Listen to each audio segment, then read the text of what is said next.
अच्छा हमारे पास जब हम आते हैं यहाँ पर प्रेजेंटेशन टीयर नजर आ रही है। प्रेजेंटेशन टीयर का हमें क्या कॉन्सेप्ट मिलता है, हम नेक्स्ट.जेएस में फ्रंट एंड बनाते हैं और उसको हम फ्रंट एंड बोलते हैं, प्रेजेंटेशन बोलते हैं या क्लाइंट बोलते हैं।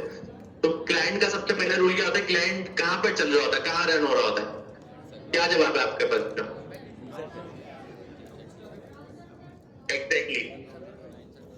ज्यादातर लोगों ने मुझे ये बताया कि भाई क्लाइंट का कॉन्सेप्ट ये होता है कि वो यूजर की डिवाइस पे चल रहा होता है। तो ये जो वेबसाइट मेरे पास ओपन है, कोई भी वेबसाइट में ओपन कर लेता हूँ, फेसबुक है, जेन फैक्ट्री है, तो इसके अंदर जितने भी ऑपरेशन इस वेबसाइट के थ्रू हो रहे हैं वो मेरी डिवाइस से हो रहे हैं या कहीं और से हो रहे हैं? क्लाइंट की डिवाइस से हो रहे हैं, क्योंकि हमें ये मालूम है इवन अगर ये वर्सल पे डिप्लॉय है और हमारे पास ये वेबसाइट ओपन हो गई तो ये वर्सल से एक्चुअली में कैश हो गई, मतलब डाउनलोड हो गई है। इसमें गेट की रिक्वेस्ट जाती है वहां पर पर डाउनलोड वर्सल से हुई और हमारे पास आगे इसमें जो भी ऑपरेशन इस वेबसाइट के ऊपर हो रहे हैं वो मेरे सिस्टम से हो रहे हैं, मेरे सिस्टम का नेटवर्क यूज कर रहे हैं, मेरे सिस्टम की मेमोरी यूज कर रहे हैं, मेरे सिस्टम का सीपीयू यूज कर रहे हैं।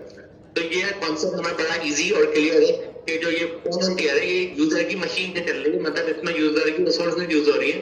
जो भी क्लाइंट है, मतलब जो भी यूजर है जो ऐप को या एप्लीकेशन को इस्तेमाल कर रहा है, तो फ्रंट एंड के कितने लोगों को ये वाली टीयर बहुत क्लियर है, क्योंकि फ्रंट एंड पर काफी टाइम से काम कर रहा है। बिल्कुल रियलिटी इसके लिए हैंडल्स करके बता सकते हैं, फ्रंट एंड का आपको कोई टेंशन नहीं है। सही है। अब हम आते हैं दूसरी टीयर पे, जो हमारी लॉजिक टीयर है, जिसमें बनाते हैं, जिसमें हम अपनी रिक्वायरमेंट्स लिखते हैं, जिसका बड़ा अच्छा नाम है वो है बिजनेस।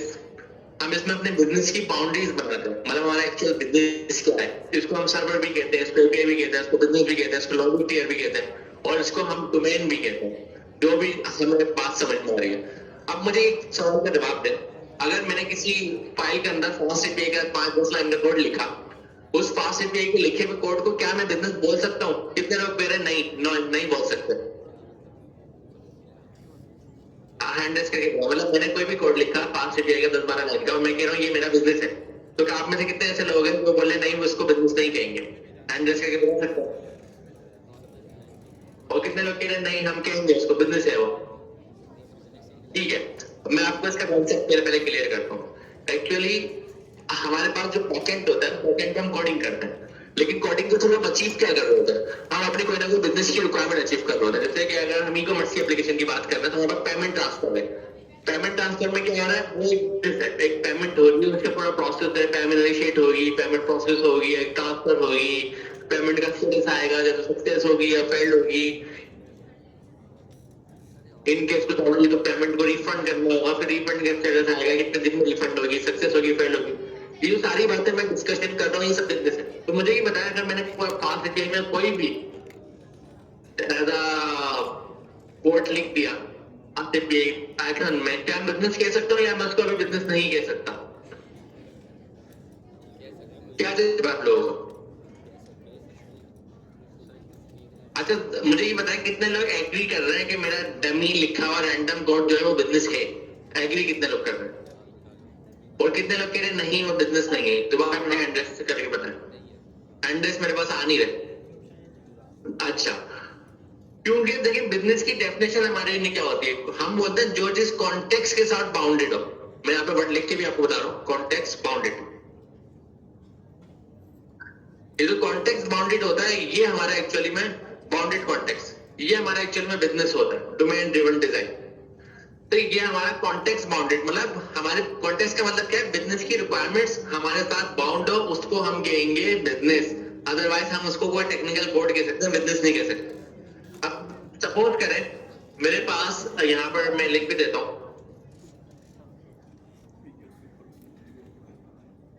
अब आप लोग ये सपोज करें कि मेरे पास कुछ रिक्वायरमेंट है, मैं ई कॉमर्स की एप्लीकेशन की बात कर रहा हूँ। ई कॉमर्स की एप्लीकेशन में हमारे कॉमन ऑपरेशंस क्या क्या होते हैं? मैं बैंकिंग की और दूसरी बात इसलिए नहीं कर रहा क्योंकि ई कॉमर्स में आप बहुत ज्यादा फैमिलियर है, तो आपको ज्यादा रिलेट करेंगे ई कॉमर्स से। मुझे बताइए ई कॉमर्स में हमारे पास क्या क्या ऑपरेशन कॉमनली होते हैं? पहला ऑपरेशन बिजनेस बाउंडेड की बात कर रहा हूँ, कॉन्टेक्स्ट बाउंडेड की बात कर रहा हूँ, बाउंडेड कॉन्टेक्स्ट की। क्या क्या है चीज? आपने कहा भाई हमें चाहिए होता सबसे पहले एड टू कार्ड। ये एड टू कार्ड एक स्ट्रॉन्ग बिजनेस बाउंड्रीज है, एक स्ट्रॉन्ग बिजनेस है, मतलब पूरा एक बिजनेस काउंट होता है। दूसरे नंबर पर हमें ई कॉमर्स में क्या चाहिए होता है, कौन बताएगा मुझे? एड टू कार्ड के बाद क्या होता है? एड टू कार्ट के बाद चेकआउट होता है, ठीक है। चेकआउट के बाद क्या होता है? शिपमेंट हो जाती है। अभी हम हाई लेवल रख रहे हैं, अभी हम कह रहे हैं कि हमें बस हाई लेवल हो जाए, मतलब प्रोसेस तो बहुत सारे हैं। तो ये एड टू कार्ट, चेकआउट और शिपमेंट है, ये तीनों एक ही बिजनेस ही है, तीनों अलग अलग कॉन्टेक्स्ट बाउंडेड है, मतलब तीनों अलग अलग बाउंड्रीज में। कितने लोग तो कह रहे हैं तीनों एक ही है, ये तीनों को काउंट करके हम कहेंगे वन बिजनेस। कितने लोग इस पर इन्वेस्ट कर रहे हैं? और कितने लोग कह रहे हैं तीनों की अलग अलग बिजनेस बाउंड्रीज हैं, उस पर कितने लोग इन्वेस्ट कर रहे हैं? ठीक है, तो इसका मतलब आप लोगों को ये तो बाउंडेड कॉन्टेक्स्ट का मतलब है, ये बड़ा इजीली समझ में आ गया। बाउंडेड कॉन्टेक्स्ट में क्या होता है कि हम अपने बिजनेस की स्ट्रॉन्ग बाउंड्रीज को देखते हैं। ये डोमेन ड्रिवन डिजाइन में आता है, किसी भी आर्किटेक्चर को डिजाइन करते हुए सबसे इनिशियल लेवल की चीजें ये होती हैं। इसमें यूबिक्विटस लैंग्वेज लिखा हुआ है, यूबिक्विटस लैंग्वेज को अभी आप परेशान ना हो। यूबिक्विटस लैंग्वेज का मतलब होता है इसको हमने एड टू कार्ट बोल दिया, इसको चेकआउट कर दिया, इसको शिपमेंट कर दिया, ये हमारी मर्जी। हमने हमारी मर्जी क्यों है? क्योंकि हमें रेलेवेंट नाम रखना है, तो उसको यूबिक्विटस बोलते हैं। तो अभी इस पे नहीं जाते हम। अब हमें पता है कि हमारा एड टू कार्ट है, चेकआउट है, शिपमेंट है, ये हमारी अलग अलग बिजनेस बाउंड्रीज है। लेकिन अभी जब आप फास्ट एपीआई का प्रोजेक्ट बनाते हैं और आप उसमें एड टू कार्ट, चेकआउट और शिपमेंट की काम करते हैं, तो आपके पास एक ही प्रोजेक्ट होता है या अलग अलग प्रोजेक्ट होते हैं सबके? ज्यादातर लोग क्या कह रहे हैं, एक ही प्रोजेक्ट में हमारा सारी चीजें मौजूद होती हैं, एक सिंगल प्रोजेक्ट के अंदर। ऐसा ही होता है, अगर हम 5 रुपए का प्रोजेक्ट बनाते हैं तो एक ही प्रोजेक्ट होता है, वन प्रोजेक्ट होता है, और उसी में हमने डायरेक्ट एड टू कार्ट की लॉजिक भी लिखी होगी, चेकआउट की लॉजिक भी लिखी होगी, शिपमेंट की लॉजिक भी लिखी होगी। ये जो हमारा तरीकेकार होता है, और इसके अंदर एक और चीज क्या होती है एडिशनल, वो होती है डेटाबेस। हमारे पास एक डीबी होता है, डीबी को अभी हम यहाँ रख लेते हैं। डेटाबेस में हमारे पास क्या है एक्चुअली में, ये जो बिजनेस का डेटा है वो यहाँ पर प्रोसेस हो रहा है। अगर हम अपने टीटीआर आर्किटेक्चर की डायग्राम पे वापस आए और यहाँ पर हम देखें तो हमारे पास एक डेटाबेस की टियर भी है। तो ये सर्वर के साथ डेटाबेस की टियर क्या करनी होती है, इसका आपको क्या कॉन्सेप्ट है आपके माइंड में? आप लोग जो मुझे तेज तेज बोल रहे हैं, आवाज आ रही है, तो आप लोग बताएं क्या कॉन्सेप्ट है इसका बिजनेस के साथ डेटाबेस रखने का। क्योंकि हमें डेटा प्रोसेस करना है, डेटा रिकॉर्ड करना है। अगर ये बिजनेस की टियर है, इसके पास कोई ट्रांजैक्शन आ रही है, अगर ये कोई ई कॉमर्स है, इसके पास कोई शिपमेंट के लिए है, मतलब कोई प्रोडक्ट इसके पास कोई बाय कर रहा है, तो डेटाबेस में उसका डेटा मेंटेन होगा, ताकि वो डेटा मेंटेन रहे, हमारे पास लॉन्ग टर्म रहे, हम उसको यूज कर सके। ऐसा नहीं हो कि किसी ने आके बाय करा, मान हमने कि डेटा ही सेव नहीं करा। क्योंकि हमारे पास जो प्रोग्रामिंग में फंक्शन होता है, यहाँ पे मैं VS कोड ओपन करके आपको दिखा भी देता हूँ।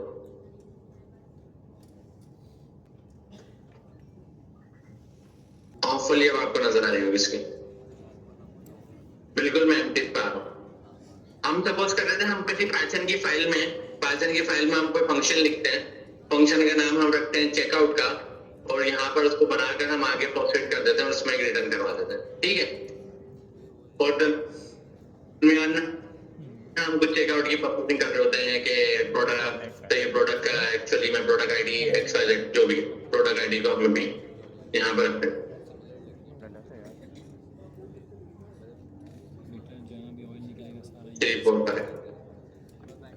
ये मेरा छोटा सा कोड है। अब इस कोड में प्रॉब्लम क्या होती है, इस चेकआउट के फंक्शन को कोई भी कॉल करेगा, उसके पास क्या चीज जाएगी, इसका रिटर्न जाएगा। अब हमें प्रोग्रामिंग पर्सपेक्टिव से और सिस्टम की हार्डवेयर पर्सपेक्टिव से एक बात मालूम है कि हमारे सिस्टम में एक होती है रैम क्या करती है, अपने पास मेमोरी रखती है। तो जब भी हम ये फंक्शन को कॉल करते हैं, कोई भी इसको कॉल करता है, तो आपकी रैम के अंदर एक क्रिएट होती है स्टैक मतलब स्टैक मेमोरी होती है। मेमोरी मतलब जगह होती है, ठीक है। ये स्टैक क्या करती है, जब भी फंक्शन कॉल होता है तो ये छोटी सी जगह लेता है, कि बोलता है मुझे अपना काम करना है, तो मुझे रैम में स्टैक की स्पेस चाहिए, तो स्टैक ओपन होता है। जब ये स्टैक ओपन होता है तो क्या होता है, इसमें फंक्शन की चीजें जारी होती है, इसके वेरिएबल, इसकी चीजें, इसका कॉल करना, सारे काम इसके स्टैक मेमोरी के ऊपर इसके रख रहे होते हैं, पर स्टोर होता है।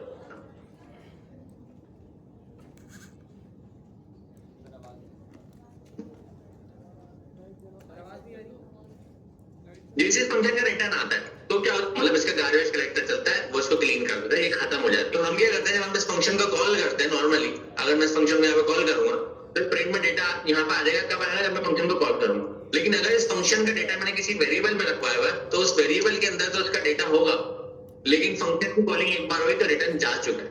अगर मैं इसको बगैर किसी के कॉल करता तो मेरा डेटा इस पे सेव हुआ था, कहीं पर भी सेव नहीं हुआ, क्योंकि ये चला, इसने एक स्टैक मेमोरी ओपन करी, उस स्टैक मेमोरी जब तक रही जब तक ये फंक्शन था, ये रिटर्न हुआ, स्टैक मेमोरी खत्म हो गई, दी एंड हो गया। अब उसका कोई रिकॉर्ड कहीं पे सेव नहीं है। अब मैं क्या करूं, प्रोग्रामिंग के किसी वेरिएबल में सेव करूं भाई माई डेटा। वेरिएबल भी कब तक रहेगा, जब तक कोड चल रहा है, कोड खत्म, वेरिएबल की डेटा भी खत्म। तो इसीलिए हमारे पास एक डेटा प्रोसेस करने के लिए प्रॉपर एक लेयर होती है जिसका नाम डेटाबेस होता है। और ये लेयर क्यों बनाई जाती है, ताकि हम डेटा अपना रिकॉर्ड कर सकें, मेंटेन कर सकें। तो ये लेयर रखने का तरीकेकार क्या होता है, हमारे पास डेटाबेस मैनेजमेंट सिस्टम्स होते हैं, डीबीएमएस सिस्टम होता है। ये डेटाबेस मैनेजमेंट सिस्टम कौन सा है, जैसे हम पोस्टग्रेस यूज कर रहे हैं, तो पोस्टग्रेस का जो डेटाबेस है वो हमें डीबीएमएस प्रोवाइड कर रहा है। तो पोस्टग्रेस के अंदर हम अपना डेटाबेस बना रहे हैं, और उस डेटाबेस के अंदर हम क्या कर रहे हैं, अपना ये सारा बिजनेस का रिकॉर्ड जो है मेंटेन कर रहे हैं। तो जहां पर भी ये बिजनेस के लिए आ जाए, इसके साथ डेटाबेस का होना जरूरी है, तो जाहिर है ये अपना डेटा कहाँ रखेगी, किसी न किसी डेटाबेस में रखेगी। तो आज के डिस्कशन में हम फ्रंट एंड की बात नहीं कर रहे, हम बैक एंड की और डेटाबेस की बात कर रहे हैं। तो जब बैक एंड डेटाबेस तो वहां पे ऑफिशियली कहेंगे, फ्रंट एंड की लॉटियर आप लोगों को ऑलरेडी क्लियर है, तो हम सिर्फ बैक एंड की बात करेंगे आज, ठीक है। तो इसीलिए मैंने अपनी डायग्राम में जो लिखा है एड टू कार्ट, चेकआउट और शिपमेंट, ये सब बैक एंड है। अभी हम फ्रंट एंड के ऊपर डिस्कशन नहीं कर रहे, और जाहिर है उसके साथ कोई ना कोई डेटाबेस है। तो मुझे ये बताएं, अभी ये जो आर्किटेक्चर है इसका नाम कौन बताएगा, इसको हम क्या कहते हैं, इस वाले तरीके कार को हम क्या कहते हैं, सिंगल प्रोडक्ट हमारा एक बना हुआ है, कौन बताएगा नाम?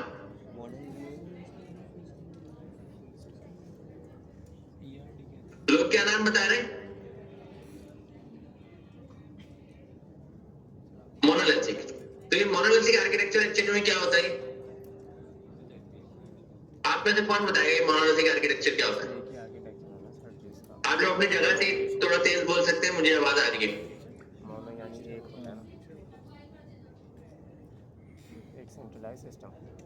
कोई एक बोल रहे, मतलब जो भी है आप बोले, जो खातून थी।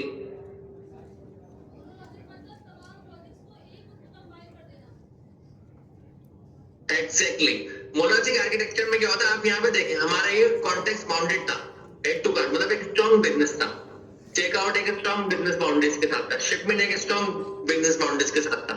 लेकिन हमने क्या करा, हम तीनों को एक ही प्रोजेक्ट में रख दिया, तो तीनों का हमने मिला दिया, और फिर हमारे पास आ रहे एक मोनोलिथिक सर्वर है, तो डेटाबेस भी एक है, इसको हम मोनोलिथिक बोलते हैं, मतलब हमने एक ही साथ सबको रख दिया। अब इसमें प्रॉब्लम्स क्या है, इसमें सबसे पहली प्रॉब्लम होती है टीम वेलोसिटी। तो आप लोगों ने मेरे साथ कुछ वर्ड्स भी रिपीट करने होंगे, हम कुछ सिस्टम डिजाइन के वर्ड को यूज करेंगे, तो आप लोग एक बार रिपीट करें, टीम वेलोसिटी।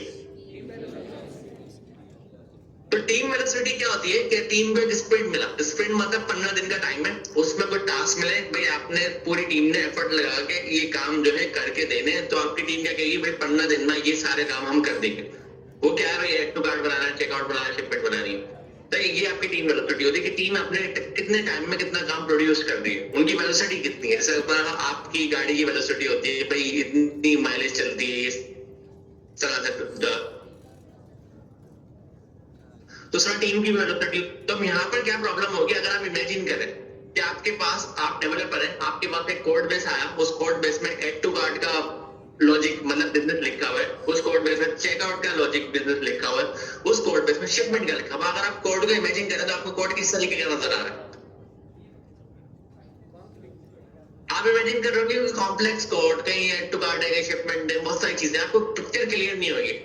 यही काम आपके साथ होगा जब आप प्रॉपर वर्किंग डेवलपमेंट कर रहे होंगे, जब आपको ये कोड मिलेगा। किसी डेवलपर की टीम ने शिपमेंट पे काम कर रहा होगा, कोई डेवलपर की टीम चेकआउट पे काम कर रही होगी, कोई डेवलपर की टीम एड टू कार्ट पे काम कर रही होगी, वो सारी टीम्स अलग अलग होंगी, उनका कोड अलग अलग होगा, लेकिन प्रोजेक्ट एक ही होगा। तो अगर एड टू कार्ट वाले को कोई इश्यू आता है, तो वो चेकआउट वाले को बोले, भाई अब अपना कोड चेक करो, आपके कोड में कोई इश्यू है, उसकी वजह फेल हो रहा है। शिपमेंट वाले को जरूरत तो नहीं चेकआउट वाले का कोड पढ़ने की, इसी तरह एड टू कार्ट वाले को जरूरत नहीं है चेकआउट पर डिपेंड, ये कोई जो ना इंस्टॉल कर लेता है लाइब्रेरी। हम अपने टॉपिक पे आते हैं, कोई नहीं, तो ये सारे मामला के लिए मैं एक्चुअली मैं लेकिन इम्पोर्टेंट टॉपिक था हमारा, ठीक है। हम मेन टॉपिक पे आते हैं। अभी हम क्या बात कर रहे हैं, टीम वेलोसिटी। टीम वेलोसिटी हमारी कैसे बढ़ेगी, क्योंकि ये स्ट्रॉन्ग बिजनेस बाउंड्रीज हैं, तीनों अलग अलग है, तीनों का डायरेक्ट कोई ताल्लुक नहीं है। एड टू कार्ट अपना काम कर सकता है अकेले, चेकआउट अपना काम अकेले कर सकता है, शिपमेंट अपना काम अकेले कर सकता है, हम क्या करते हैं, हम एक आर्किटेक्चर फॉलो करते हैं जिसको हम कहते हैं माइक्रो सर्विस आर्किटेक्चर।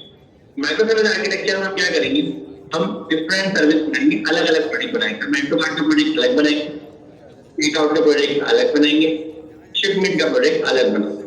ये तीन हमारे डिफरेंट प्रोजेक्ट होंगे। ये तीन जो डिफरेंट हमारे प्रोजेक्ट होंगे उसको हम करेंगे भाई ये आर्किटेक्चर जो है ये हमारा माइक्रो सर्विस है।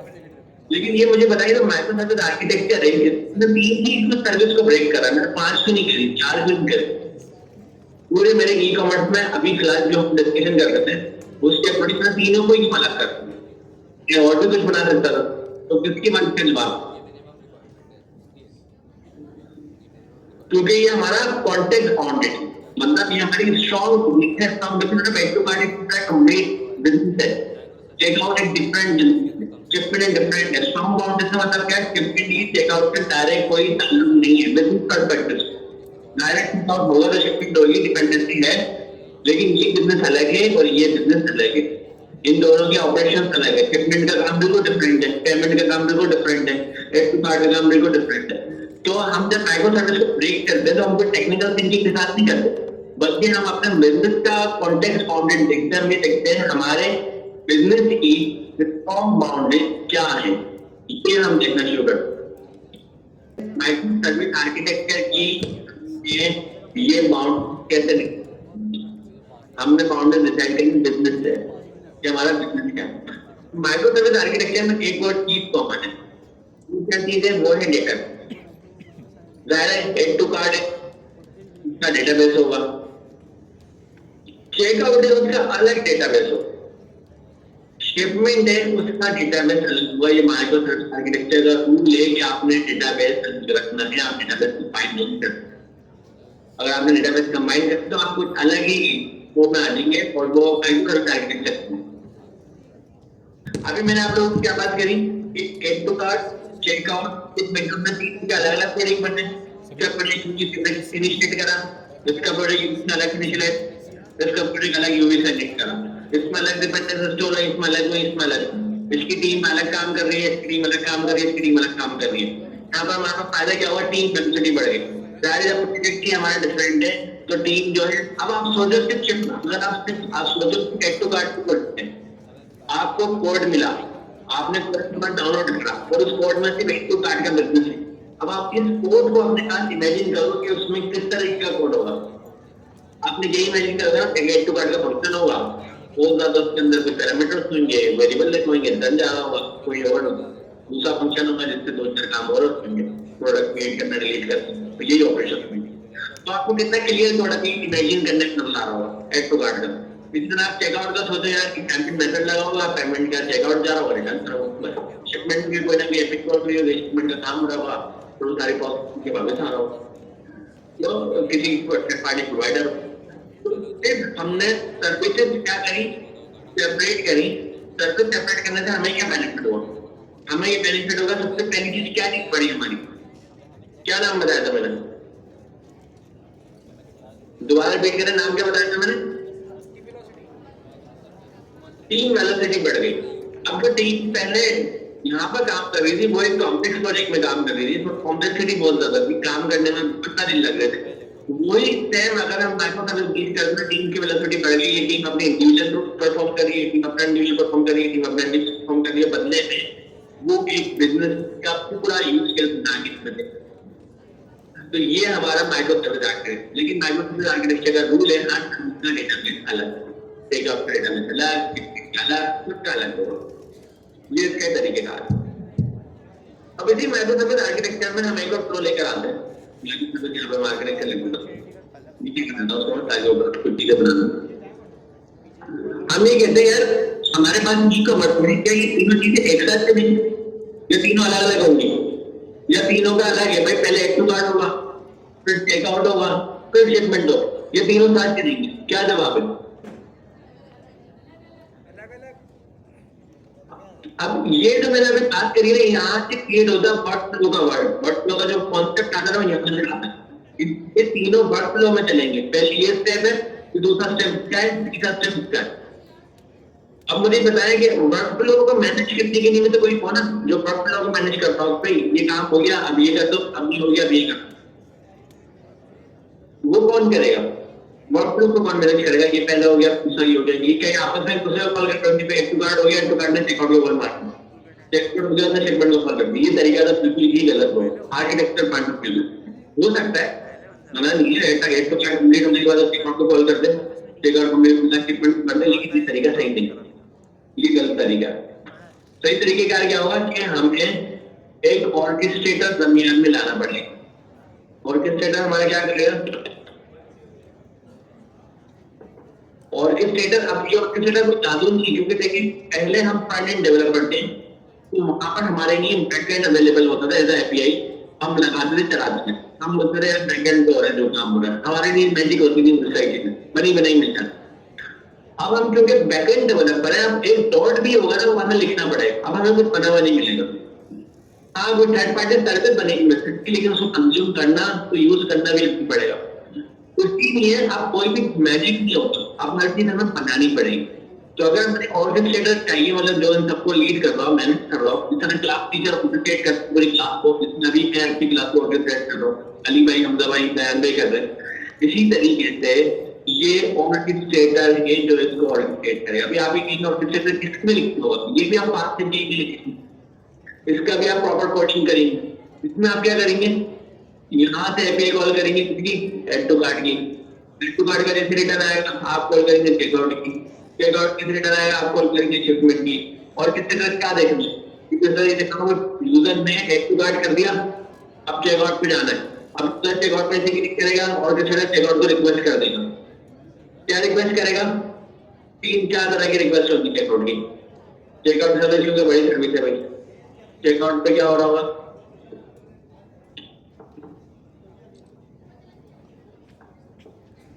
चेकआउट पे एक्चुअली में 3 से 4 काम हो रहे हैं।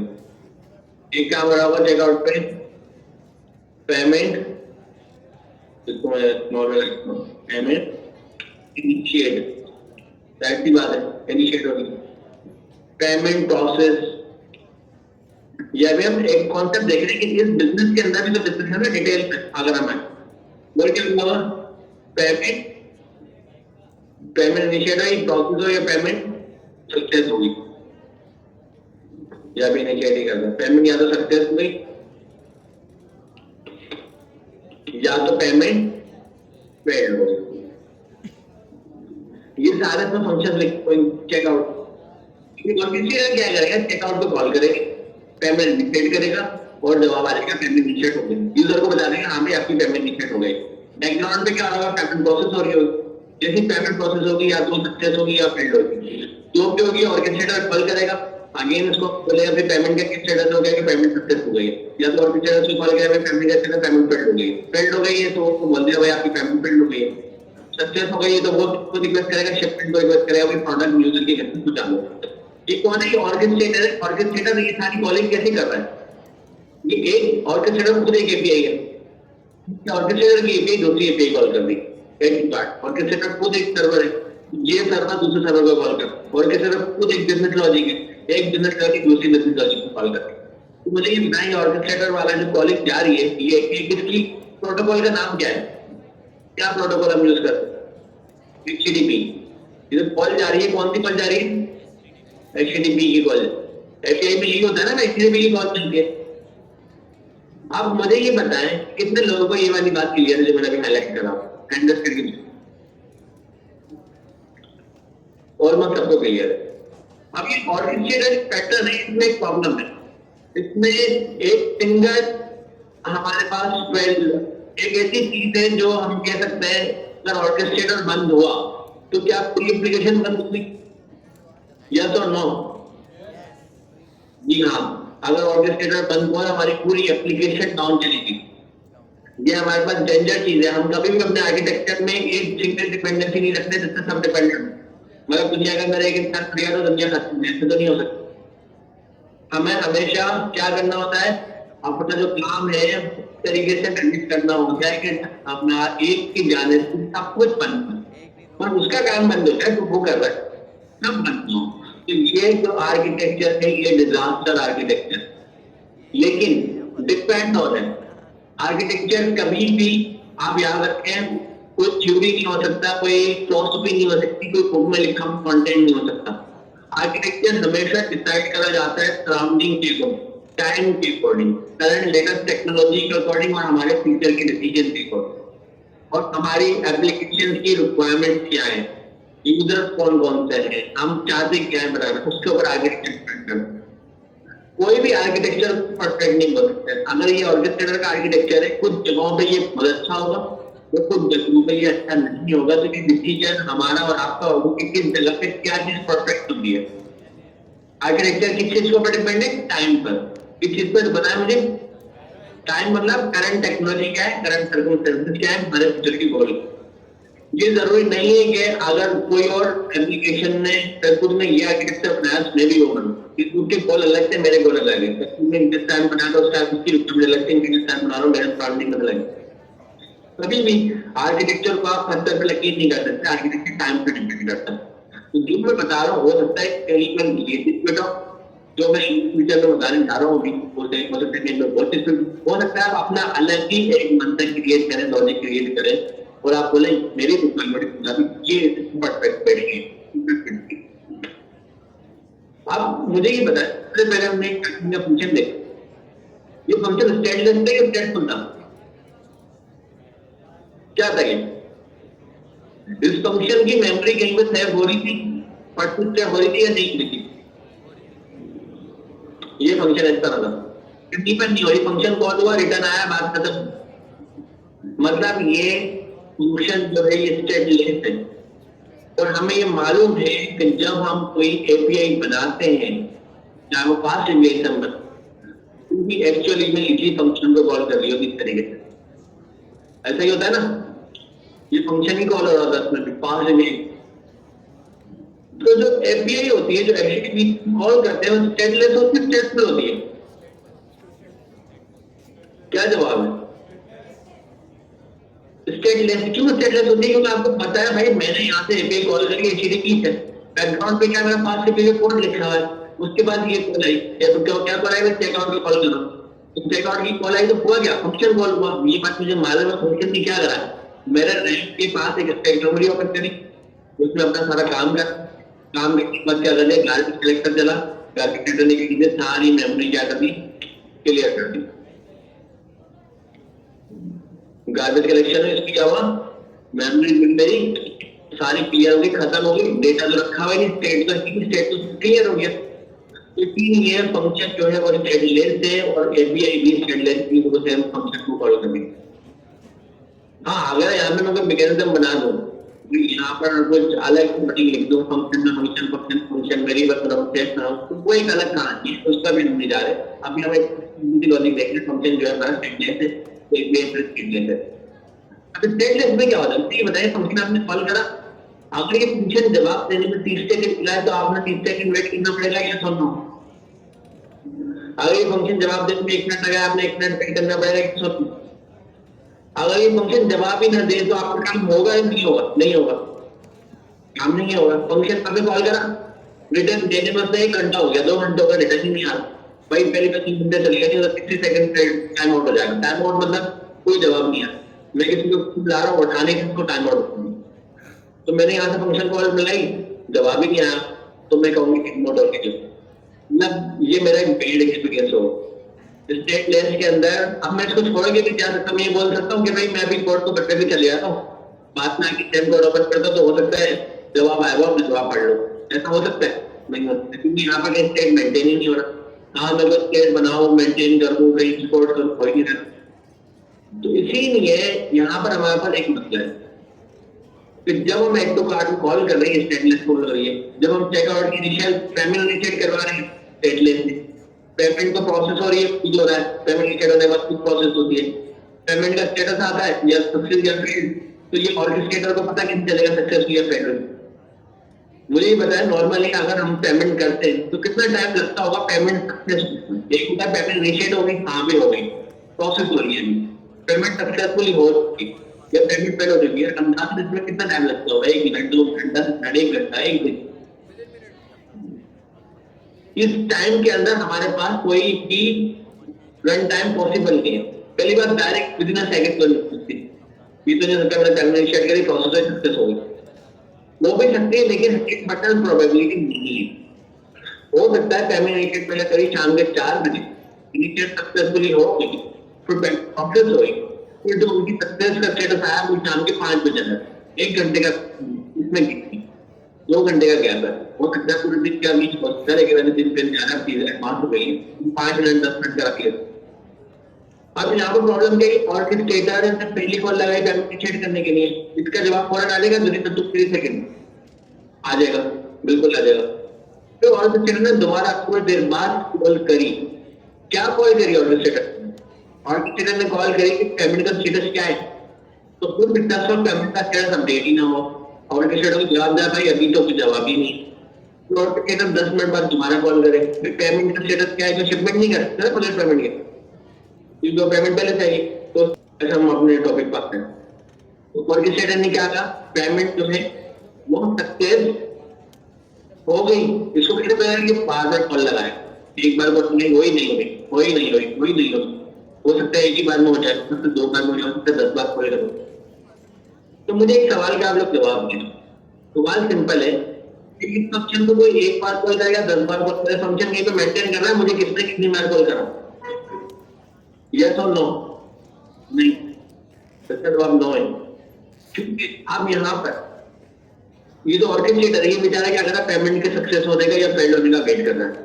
ये क्या करे, कॉल करे, उसको पता है कि पेमेंट का स्टेटस या फेल नहीं, फिर थोड़ी बार कॉल करे, पता है फिर 10 मिनट बाद कीजिए, 5 मिनट बाद कीजिए, थोड़ी बार कॉल करे, क्या हो गया, अभी तो पेमेंट सक्सेस का फंक्शन लिखा हुआ होगा, इसको तो नहीं कोई मुझे 10 बार आ रहा है 20 बार आ रहा है, उसको जब जवाब होगा तो दे देगा, जवाब नहीं होगा, ये स्टेटलेस की सबसे बड़ी प्रॉब्लम आ रही। और ये जो कम्युनिकेशन है, इसको हम क्या सिंक्रोनस कम्युनिकेशन देंगे, एसिंक्रोनस कम्युनिकेशन, क्या नाम आपके जहन में आ रहा है, सारा आर्किटेक्चर, क्या जवाब आपके पास है, ये सिंक्रोनस है कि एसिंक्रोनस, सिंक्रोनस वाले कितने लोग हैं, हैंड रख करके बताएं, और एसिंक्रोनस वाले कितने,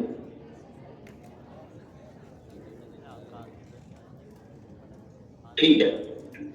अभी हमारे पास सिंक्रोनस और एसिंक्रोनस क्या हो रहा है, सिंक्रोनस मतलब मेरी मौजूदगी जरूरी है, मतलब अगर मेरे फंक्शन को करा तो मुझे इसके जवाब का वेट करना पड़ेगा, जवाब नहीं आया तो मेरे लिए बेस्ट है। एसिंक्रोनस मतलब मेरी मौजूदगी जो है बहुत जरूरी नहीं है, मेरा जवाब जो है वो बेस्ट नहीं हो रहा, मेरा काम बैकग्राउंड पे चल रहा है, मैं बात में आके देख लूंगी, इसको हम एसिंक्रोनस बोलेंगे। सिंक्रोनस में हमारी मौजूदगी जरूरी है। तो जो ऑर्केस्ट्रेटर इसको फॉलो कर रहा था, तो ये जवाब का क्या करता था, अब क्या ऐसा होता था कि एक आदमी आगे कभी देख ले और वो काम बैकग्राउंड में होता रहे, पेमेंट सक्सेस या पेमेंट फेल में ऐसा कुछ नहीं होता। तो इसका मतलब ऑर्केस्ट्रेटर जब कॉल लगाएगा उसके बाद तभी जवाब आएगा, अगर ऑर्केस्ट्रेटर ने कॉल नहीं लगाई तो जवाब नहीं आएगा। हो सकता है ऑर्केस्ट्रेटर 5 बार कॉल लगाए हर 10 मिनट बाद, पेमेंट जो है क्या हो पेंडिंग आ रही हो, अभी तो सक्सेस ही नहीं हुई ना फेल हुई है। अब खुद को ऑर्केस्ट्रेटर को जाके बता देगा भैया 5 बार आ गए थे, क्योंकि अब मुझे इतने लगा तो 6ठी बार में आपको बता दूं यार पेमेंट जो है वो सक्सेस हो गई या फेल, ऐसा तो नहीं है। तो ये कम्युनिकेशन है, सिंक्रोनस या एसिंक्रोनस, दोबारा बताएं,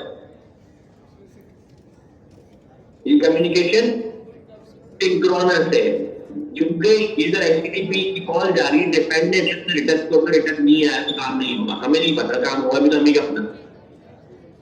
तो इसीलिए ये जो हमारा आर्किटेक्चर है उसको हम बोलते हैं ऑर्केस्ट्रेटर वाला, कहीं पर की होती है, कहीं पर आर्किटेक्चर दूसरे वाले की तरफ जाएंगे। इससे पहले आप ये डिस्कस करेंगे, गेट टू कार्ड है, शिपमेंट है, और अभी आप लोग क्या काम करें, आप लोग अभी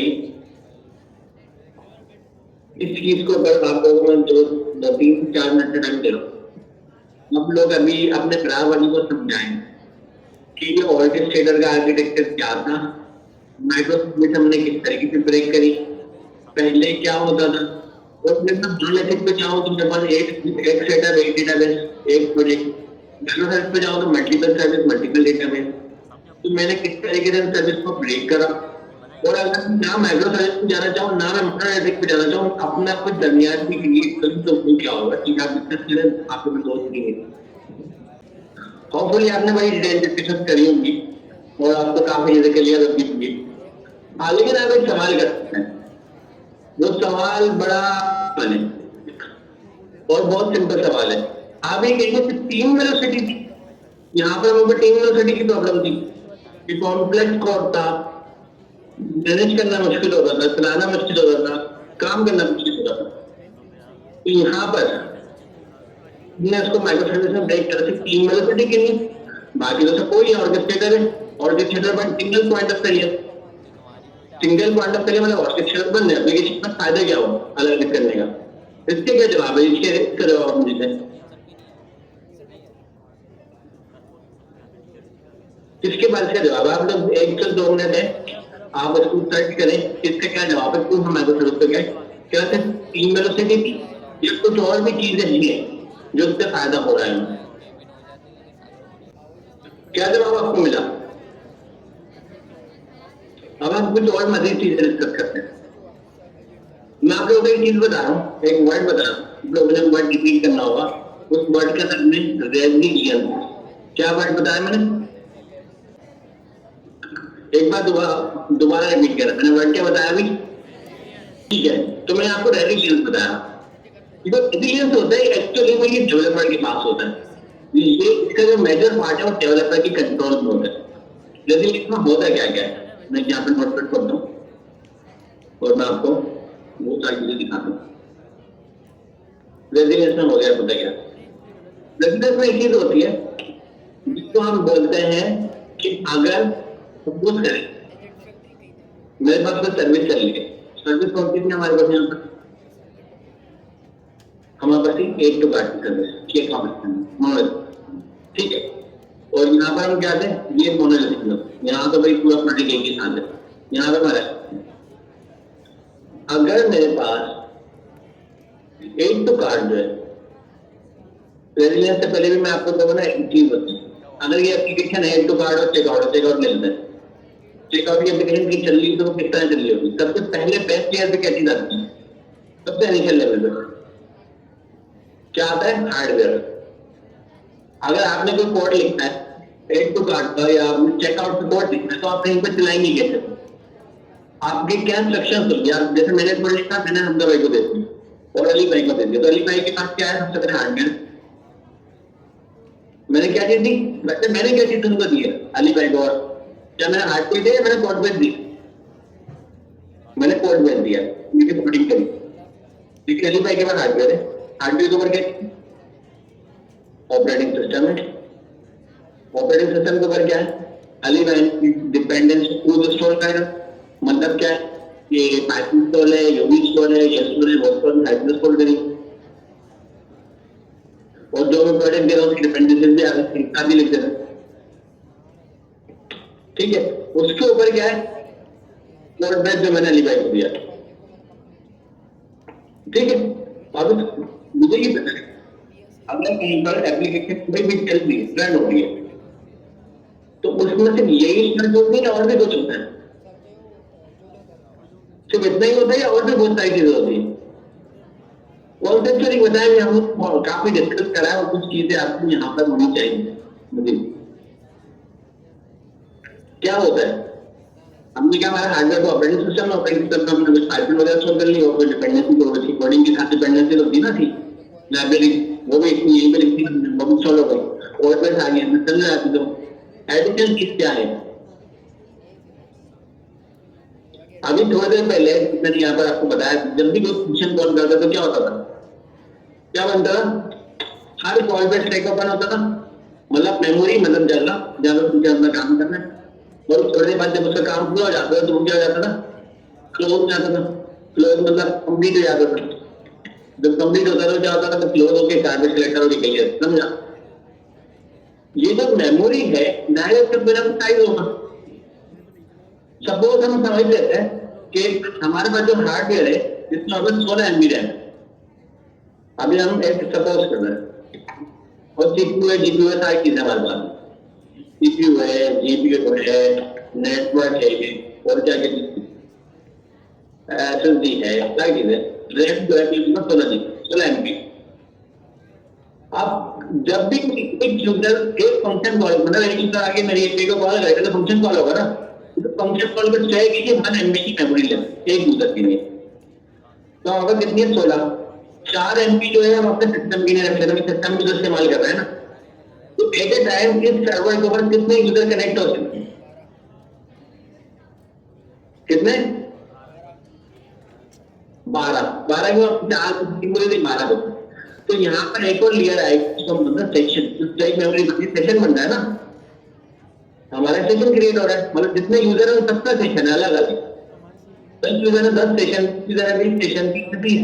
तो हमारे पास हार्डवेयर में कैपेसिटी है, उससे ज्यादा कैपेसिटी में हमें चीजें नहीं कर सकती।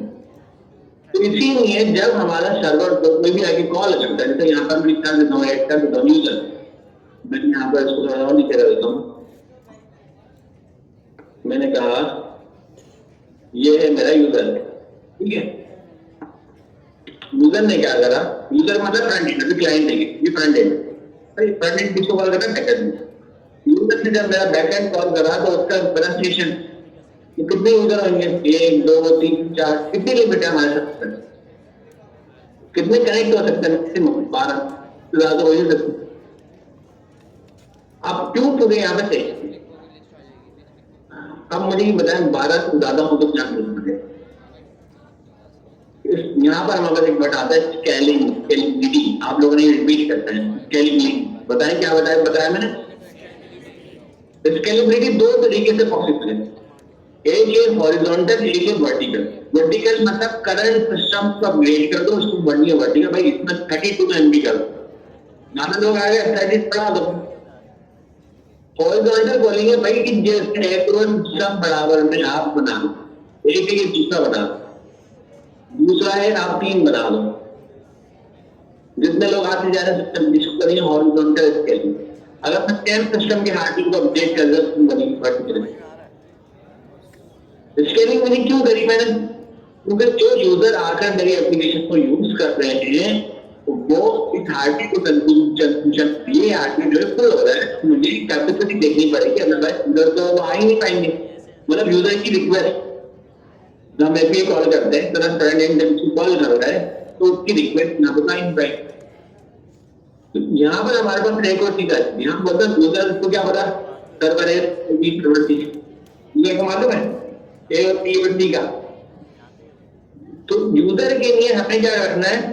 मास्किंग रखनी है। मास्किंग मतलब हाइड करना। हम आप लोगों को अभी थोड़ी देर में एक टॉपिक मिला था रेजिलियंस, लेकिन रेजिलियंस हमने पढ़ा नहीं है, लेकिन रेजिलियंस को सिर्फ सुना है। इसी तरह एक और वर्ड है फॉल्ट टॉलरेंस। क्या है? रिपीट करेंगे वर्ड और बोलते हैं किसी के अंदर टॉलरेंस, भाई आपके अंदर नहीं टॉलरेंस, आपके अंदर नहीं बताया थी फॉल्ट टॉलरेंस। और उससे पहले वाला वर्ड क्या था? रेजिलियंस। अब फॉल्ट टॉलरेंस में एक रूल देता है हमें, इसका बड़ा सिंपल रूल है। फॉल्ट टॉलरेंस बोलता है भाई फेलियर को हाइड करो, मतलब मास्किंग करो फेलियर। मास्किंग मतलब हाइड, छुपाओ, यूजर को नहीं बताओ को फेलियर आया है, आप खुद उसको मैनेज करते हैं। क्योंकि फेलियर कैसे मैनेज हुआ, प्रैक्टिकल कैसे हो पाया ये बात? फेलियर ऐसे हुआ कि हमने हॉरिजॉन्टल स्केलिंग कर दी, वर्टिकल स्केलिंग तो अलग केस, हमने हॉरिजॉन्टल स्केलिंग, हमने क्या करा? यहाँ पर 12 लोग आए, 13 बंदा आया, 13 बंदा तो आ नहीं सकता, हमने एक और बराबर में क्या कर दिया? इसकी कॉपी बना दी, इसके बराबर में एक कॉपी बना दी, जितने लोग आते जाएंगे उसकी कॉपी बनाते जाएंगे। तो यूजर के लिए फेलियर जो है वो हाइड कर दिया, लेकिन यूजर के कैसे हाइड हो? हम यहाँ पर दरमियान में लगाएंगे लोड बैलेंसर। लोड बैलेंसर क्या होगा? एक प्रॉपर स्टैंड होगा लोड बैलेंसर, हम सुबाई के लिए यूज करेंगे। जिस तरह आप सपोज करें गवर्नमेंट हाउस में आप आ गए, गवर्नमेंट की क्लास में आप आगे बैठते हैं, क्लास के अंदर कैपेसिटी है 200 लोगों को बैठने की, सपोज कर लेते हैं। आप गवर्नर हाउस की क्लास में अगर 200 क्लास बैठ रहे हैं, वो लगता है क्लास हो जाए फुल। अब स्टूडेंट्स को वहां तो डिस्टर्ब नहीं करिए, हमारे पास कितनी हद तक दूसरी क्लास में 3 क्लास बनाई, आप स्टूडेंट दूसरी क्लास बैठना शुरू कर देंगे, दूसरी फुल हो जाएगी, तीसरी में बैठना शुरू कर देंगे। कैपेसिटी हमें पता है मैक्सिमम नहीं आ सकते, मैक्सिमम 600 ही आ सकते हैं, 550 आ सकते हैं, ज्यादा नहीं। मिनिमम हम कह सकते हैं 10 आ जाएंगे, 20 आ जाएंगे, तो हमने 3 क्लासें रखी हैं। कम है तो भाई 1 लाख का भी है, ज्यादा है तो 3 का, क्योंकि लोड बैलेंसर ही गेट पे खड़ा हो। ये क्या करता है, इस तरह की रिक्वेस्ट जो है आती है, बाकी लोड बैलेंसर के मतलब बच्चा जो है गवर्नमेंट के गेट पे आता है स्टूडेंट, और लोड बैलेंसर की जिम्मेदारी है वो देखता है कौन सा अवेलेबल है, या तो ये है या यहाँ भेजूं या यहाँ भेजूं या यहाँ। अब ये तो स्केलेबिलिटी है, जो मैंने स्केल करा, scale number 1, scale number 2, scale number 3, इससे फायदा क्या हुआ, मेरे पास जगह ज्यादा आ गई, ज्यादा लोग आ सकते, एक फायदा क्या हुआ स्केल। दूसरा यूजर की नहीं क्या हुआ कि हाइड हो गई, मास्क हो गई नहीं हुई, यूजर पर बात से लेना देना है, करोड़ एक हो गया कि बी में भेज रहा स्टूडेंट को, इससे लेना देना है यूजर यूजर की नहीं, ये चीज होगी मास्क हाइड। ये वर्ड आता है हमारा फॉल्ट टॉलरेंस, पहला रूल जो है हमारा कंप्लीट हो गया कि यूजर के लिए फेलियर को हमने हाइड कर दिया। कैसे हाइड करा, 3 चीजों की मदद से हाइड करा। पहला स्केलेबिलिटी, दूसरा लोड बैलेंसिंग, और तीसरा भी हम देख पाए। ठीक है, अभी तो स्केलेबिलिटी हो गई 1 से 2 to 3, ये कैसे पॉसिबल हुई भाई, सिंपल है, सॉल्व करें व्हाट्सएप का सेशन तो खुदाएंगे, सेशन तो यूजर कहेंगे ना, तो खुदाएंगे, कोई बेस करा चला गया, दोबारा सेटअप करा, दोबारा दोबारा करो। ये तो टॉपिक मैंने उन्हें बताया, ये फॉल्ट के अंदर आते हैं। किस चीज में आते हैं टॉपिक मैंने आपको बताया, फॉल्ट टॉलरेंस। फॉल्ट में क्या हो रहा है, स्केलेबिलिटी हो रही है, लोड बैलेंसिंग हो रही है, यूजर को पता नहीं कितना दे रहा है, पहले ना दिया वो चीज सारी चीजें ऑटोमेटिकली अपनी फॉल्ट टॉलरेंस हमारा इंटरनेट फॉल्ट फेलियर को छुपाएगा, बताया नहीं। अब क्या होता है, अब मैं इससे आ गया, एक प्रॉब्लम है। प्रॉब्लम क्या है, प्रॉब्लम यहाँ पर है, सॉरी प्रॉब्लम क्या है, क्या है मैं नहीं जा रहा। प्रॉब्लम ये है कि सपोज कहना आप में से एक समी भाई के पास लैपटॉप है, समी भाई के पास ऑपरेटिंग सिस्टम, समी भाई ने कोई टूल इंस्टॉल करे, डिपेंडेंस इंस्टॉल करी, पूरा डेस्क पे काम करा। अभी तो सेशन है ही नहीं ना, सेशन मैं अपना लैपटॉप में काम करता हूँ, ठीक है, सारा काम करा। समी भाई के साथ टीम में एक और बंदा ज्वाइन करता है, जावेद भाई। समी भाई जावेद भाई को क्या देंगे, कोड बेस देंगे ना, वो तो कुछ नहीं देंगे, गेटअप पर क्या देंगे, कोड देंगे, बोलेंगे जावेद भाई कोड डाउनलोड करके चलाओ, ये काम करना है। जावेद भाई ने क्या करा, जावेद भाई बार एक दिन पहले से हार्डवेयर पहले से ऑपरेटिंग सिस्टम डिपेंड की तो करने वाले तो सिस्टम में कौन सा इंस्टॉल करते हैं, फिर मैंने बोला कि 4 चीज कर लो, पाइथन इंस्टॉल कर लो, भी कर लो, ये कर लो, और मेरा जो कोड बेस के अंदर वी के नाम से सिंक कर दो, मतलब जिस तरह मैंने इंस्टॉल करते थे इस तरह कर दो। तो क्या हो गया, जावेद भाई के कंप्यूटर में इनपुट आ गया, ये कौन सा हमारे समी भाई, समी भाई का लैपटॉप ठीक है, उसने कोड हो गया, हमारा जावेद भाई का लैपटॉप हो गया। अब प्रॉब्लम बहुत ज्यादा है, ये कॉमन प्रॉब्लम होता है। आप लोगों के साथ कभी इतना हुआ है, आपने कोई कोड बेस पे काम करो, कुछ वर्किंग करिए, क्योंकि आपने अपने किसी दोस्त को या अपने किसी और बंदे को, अपने कोलिग को, अपने क्लास फेलो को दिया होगा, उसको कोड बेस नहीं चल रहा, आपने उसके साथ कनेक्ट करो, पूरा भाई ये करो, ये करो, ये दबाओ, उस पर चल जाता हो, ऐसा होता है, मल्टीपल टाइम हुआ होगा। तो सभी भाई की जरूरत में तो कुछ ऐसा ही है। सभी भाई ने कोड बेस जब चलाया तो उनके पास विंडोज तो बहुत सारी चीजें थी, तो उनको याद ही नहीं था, उन्होंने 2 टूल इंस्टॉल करे, 2 पहले इंस्टॉल था, असल में इस एप्लीकेशन 4 टूल चाहिए थे। पहली बात कोई चीज डॉक्यूमेंट नहीं थी। दूसरे नंबर पर सभी भाई के पास बहुत चीज चल, देखो जिनकी सेम कोड बेस कॉपी होकर जावेद भाई के पास गया तो क्या प्रॉब्लम भाई, जावेद भाई के पास प्रॉब्लम क्या आई, चल ही नहीं रहा। तो सभी भाई आते हैं, इनके साथ कनेक्ट करते हैं, मीट पे बोलते यार जावेद भाई ये डिपेंडेंसी तो स्टोर करो आपने करी, या वो बोलते ये वर्जन डिपेंडेंसी का ये सही करो, पाइथन का वर्जन आप 3.11 कर लिया, टेस्ट करना था, तो ये जावेद भाई के बाद आगे सही कराते चले जाते। फ्यूचर में एक और हमारे पास दोस्त आता है, वो एप्लीकेशन में आता है, हाँ भाई जब आते हैं तो हाँ भाई के पास सेम प्रॉब्लम होती है, हाँ भाई के पास भी कोड नहीं चलता, तो जावेद भाई को बोलते हैं कोड नहीं चलना, जावेद भाई बोलते हैं मेरे पास भी आता है, सभी बैंड सॉल्व कर, सभी भाई आते हैं चला देते हैं, चल जाते हैं। तो क्या होता है, ज्यादा ना हो कोई चीज का वर्जन आगे पीछे होगा, कोई पैरामीटर कोड बेस होता ही है ना, कोड बेस तो होता है, कोड तो सेम यहाँ भी चलना है, यहाँ भी चलना है, यहाँ भी चलना चाहिए, सभी भाई हर बार आगे अपडेट करवा रहे हैं। अब प्रॉब्लम क्या है फॉल्ट टॉलरेंस में। अब यहाँ पे फॉल्ट टॉलरेंस का जो सेक्शन है, मुझे ये पता है जब ये पहला बना पहली बार में, तो हो सकता है समी भाई को बुलाना पड़ा, कोर्ट में तो चलते नहीं था, अपना समी भाई को बुलाते। तो मुझे बताएं जब इसकी हमने कॉपी बनाई तो समी भाई दोबारा आएंगे या तो नो जाना पड़ेगा, दोबारा सेटअप हो रहा है। तीसरा बनाया समी भाई को बुलाना पड़ेगा या तो नो, फिर समी भाई आएंगे। तो हमारा प्रॉब्लम क्या है कि हमारा जो कोर्ट में कुछ डॉक्यूमेंट नहीं है, उसकी कोई लेयर फ्लैट नहीं होगी। जब भी वो कहीं जाता है कोई भी मैनुअल एफर्ट हमारी आगे पीछे होती है, थोड़ी सेक्शन में आती है और हमारा काम सही नहीं होता, कोई ना कोई चीज हो जाती है, तो हर बार सभी पे आते हैं सही करते चले जाते। ये हमारी सबसे बड़ी प्रॉब्लम, मतलब फॉल्ट टॉलरेंस तो अचीव हो ही नहीं सकती है।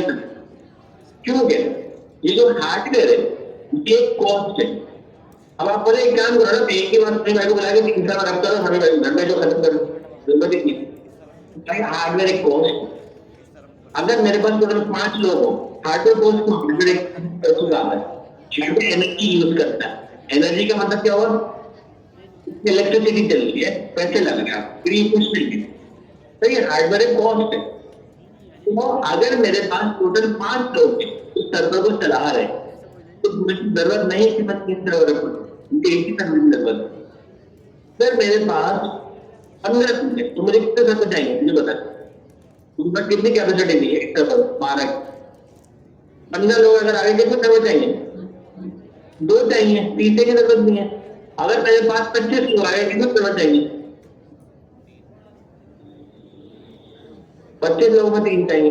अगर मेरे पास 40 लोग आ गए तो सर मुझे सोचा भी ऐड करना पड़ेगा, तो मैं कितनी बार समय टेस्ट बनाऊं, फिर उसको मुझे बंद भी करना पड़ेगा। लोग कम हो गया फिर बंद कर दूंगा, डायरेक्ट हार्डवेयर पैसे लग रहे हैं, एनर्जी लग रही है, कंपनी की कॉस्ट होती है, ऐसा हम हार्डवेयर थोड़ी आप कर सकते हैं।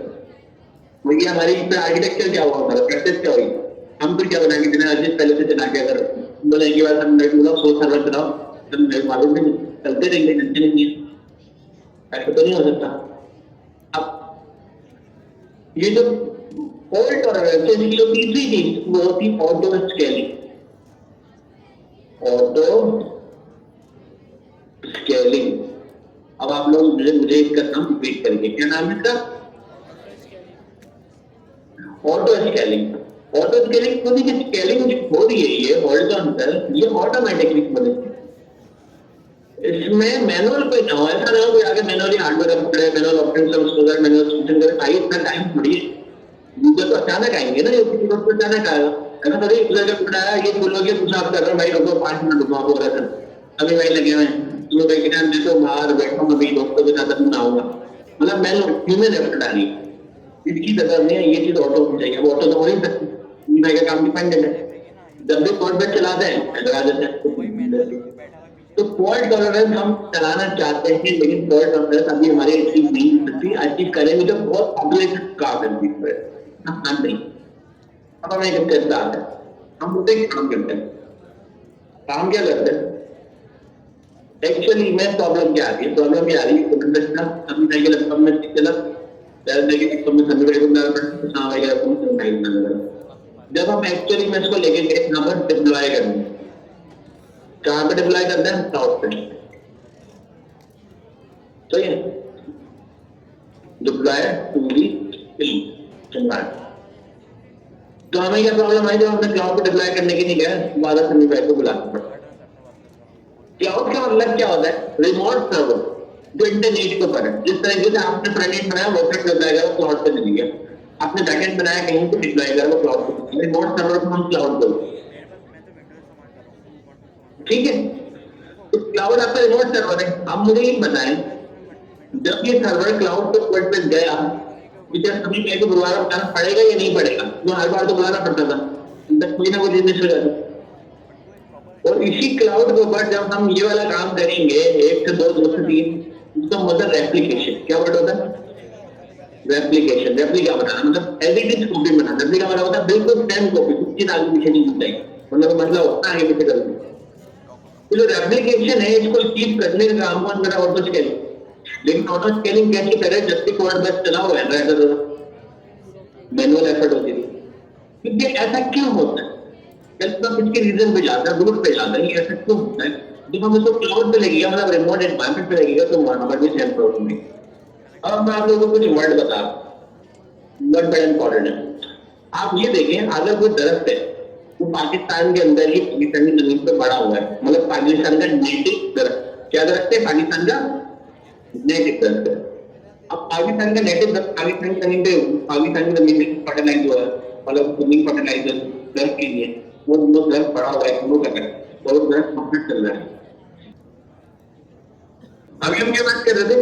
ये तो कोड बेस है, जब क्लाउड के फॉर्मेट पे गया तो पहले हम आए थे दरख्त पे, क्या हमारे पाकिस्तान में नेटिव दरख्त, मतलब पाकिस्तान की जमीन पे ही है, जमीन के हिसाब से फर्टिलाइज जमीन पे घूम रहा है, प्रॉपर चल रहा है, मटका बना।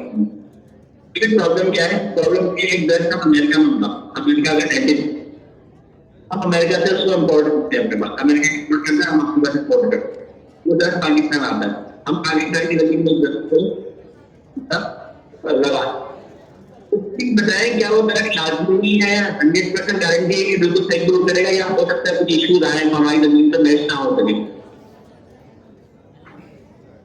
एक अमेरिका की जमीन पर अमेरिका का नेटिव दरख्त अगर मैं पाकिस्तान लाऊं, पाकिस्तान की पे लगाऊं, सही ग्रो करेगा जैसे अमेरिका में करते हैं? मसले आ सकते हैं, मसले आ सकते हैं क्योंकि वो हमारी जमीन पे ग्रो नहीं कर रहा है, यहाँ का नेटिव नहीं, यहाँ के एनवायरमेंट के हिसाब से नहीं है, तो हो सकता है वहां परफेक्ट है, यहाँ वो परफेक्ट नहीं है, ये पॉसिबिलिटी है।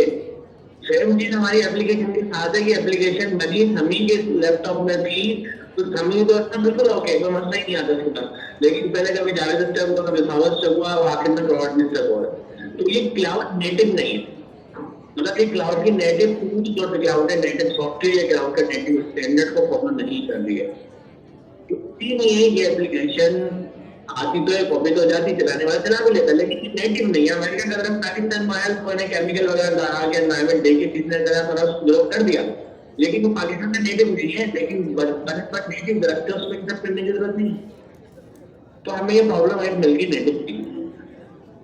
अब हम सोल्यूशन क्या लाना फील कर सकते हैं? अमेरिका का जो एनवायरमेंट है, तो वहाँ हवा है कि एनवायरमेंट बनाती है, जैसी वहाँ हवा है, जैसी वहाँ पे सुरक्षित कितने आदमी है, जैसी वहाँ जमीन है, जमीन का पूरा टुकड़ा निकाल के ले आते हैं और कोई यहाँ लगा देते हैं, तो सेम होगा, तो हमें नेटिव का प्रॉब्लम खत्म होगा। अब इसका सोल्यूशन क्या है? इसका सिंपल सोल्यूशन है, हम क्या करते हैं, हार्डवेयर हमारे पास है, रैम वैम सब चीजें, ऑपरेटिंग सिस्टम का हम बोलते हैं काम करते हैं, हमारे पास में एक वर्चुअलाइजेशन की टेक्निक होती है, उस वर्चुअलाइजेशन की टेक्निक को हम करेंगे, पहले हम हार्डवेयर पर डालते हैं, फिर हार्डवेयर पर डालते हैं, अब कह रहे हैं हमने जैसे बेस बेस लिया है, ऑप्शन लिया, अभी हार्डवेयर की बात नहीं होगी, हार्डवेयर में हार्ड कर रहे हो तो हार्डवेयर का ऑपरेटिंग सिस्टम, एप्लीकेशन का कोड बेस हो गया, इशू कहाँ से आता है? डिपेंडेंसी ऑफ टूल आती है, सिस्टम में कोई चीज चेक कर देते हैं, इससे ज्यादा कुछ नहीं। नोरा में बेस लिया से चीजें उठा, मतलब लैपटॉप नवीन के कितनी लेकर आ रहा है, स्टैंड के साथ लेके आ रहा है, हमने क्या ऑपरेटिंग सिस्टम पूरा तो नहीं चाहिए, दायरा मेगा की पूरी सिस्टम तो नहीं चाहिए, जिसमें cutting edge type, cutting edge मतलब जितनी हमारी इसको जरूरत है,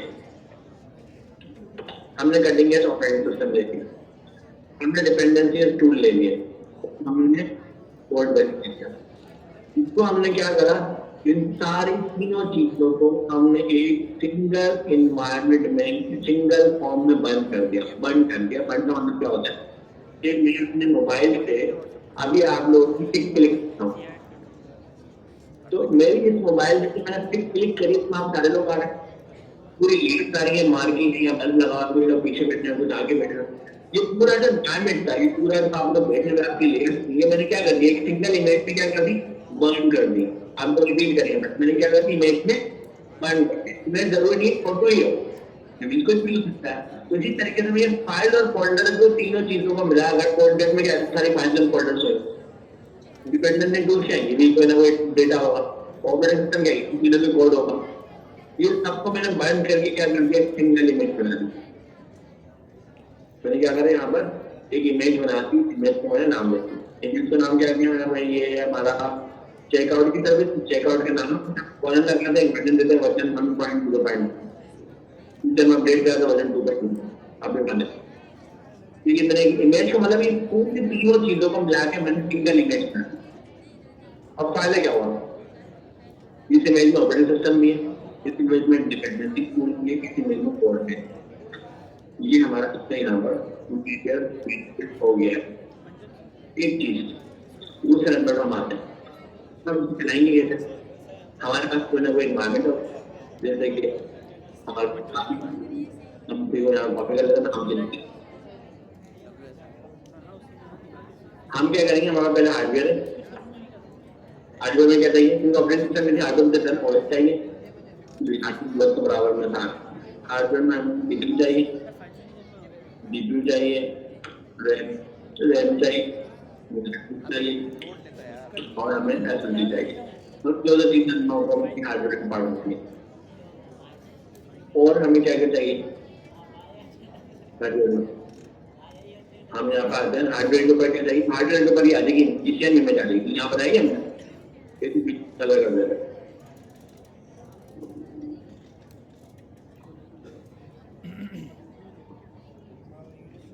ठीक है, ये हमने कहा ये जो इमेज हमने बनाई, ये इमेज यहाँ बना सेम इमेज। इस पे क्या आ गया, यूजर का सेशन, तो यूजर आता है वो सिस्टम आता है। इस तरीके से ये हमारा काम। अब हमने ये करा कैसे, पहले हम हार्डवेयर पे क्या करते थे, हार्डवेयर पे ऑपरेटिंग सिस्टम में करते थे, डिपेंडेंसी इंस्टॉल करते थे, फिर उसको कॉन्फ़िगर करते थे। हमेशा यहाँ पे सभी को मिलाना पड़ता है।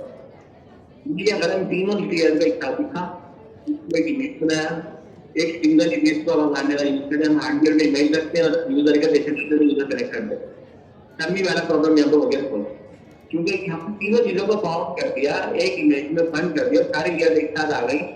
अब हमारे पास जो चीज है ये है इम्यूटेबल। क्या बनेगा है इम्यूटेबल, रिपीट करें लोग। इम्यूटेबल का मतलब क्या है, ये चीज जो है फिक्स हो गई है, इम्यूटेबल में उसको कोई चेंज नहीं कर सकता। अगर चेंज करना है तो वो दोबारा में इमेज को बाइंड करेगा, दोबारा इमेज क्रिएट करेगा, तीसरी बार इमेज क्रिएट करेगा। इमेज एक बार बदली, जिसको कि मैंने इमेज दी उसको सेव यूज करने को चेंज कर, इमेज हमारा हार्ड करना चाहिए। ये जो फॉर्म था ये था इमेज, इमेज जो एक डेटा है। आप लोग कितने लोग कह रहे हैं इमेज डेटा है, कुछ लोग इमेज जो है रनिंग है, ये चलती की चीज है, ये जो है रनिंग है, इमेज यूज करके। कितने लोग कह रहे हैं डेटा है, तो लोग हैंडल करके भी कोड एक डेटा है। वो कितने लोग कह रहे हैं नहीं नहीं, कोड डेटा नहीं है, ये तो पूरी एक सिस्टम है, सर्वर है ये।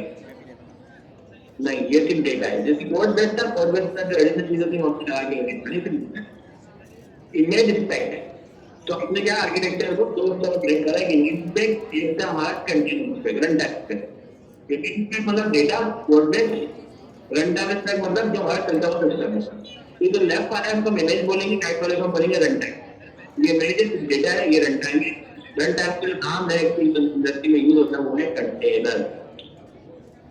इसका नाम है, क्या नाम है इसका, कंटेनर।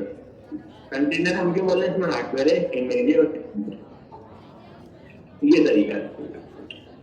अब जो कंटेनर है इसका फायदा क्या है, जब भी हमें फॉल्ट टॉलरेंस बोलेगा कि भाई एप्लीकेशन बनाओ, हम 1 से 2 बना देंगे, 2 से 3 बना देंगे, जितनी हमें जरूरत होगी हम बना देंगे।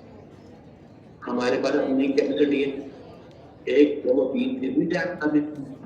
और हर बार सेम कैसे बनेगी कि हर बार सेम में पूरी इमेज तो इम्यूटेबल और डाउनलोड होगी, यूज होगी, खत्म हो जाएगा। अब क्या ये जो इमेज और कंटेनर वाला हमने प्रोसेस बनाया है, इमेज को सेपरेट करा, कंटेनर को सेपरेट करना है, इमेज को बार-बार यूज करके जितने चाहे बना लो, ऑन कर दो, दोबारा कर दो, सेम अप होगा। बंद करके दोबारा क्रिएट कर, सेम चीज चलेगी, सेम आगे बढ़ेगी, कोई चीज नहीं है। इमेज और कंटेनर का स्टैक है, इस चीज से हमें सामने वाला मसला नहीं। दूसरा इमेज इम्यूटेबल होगी।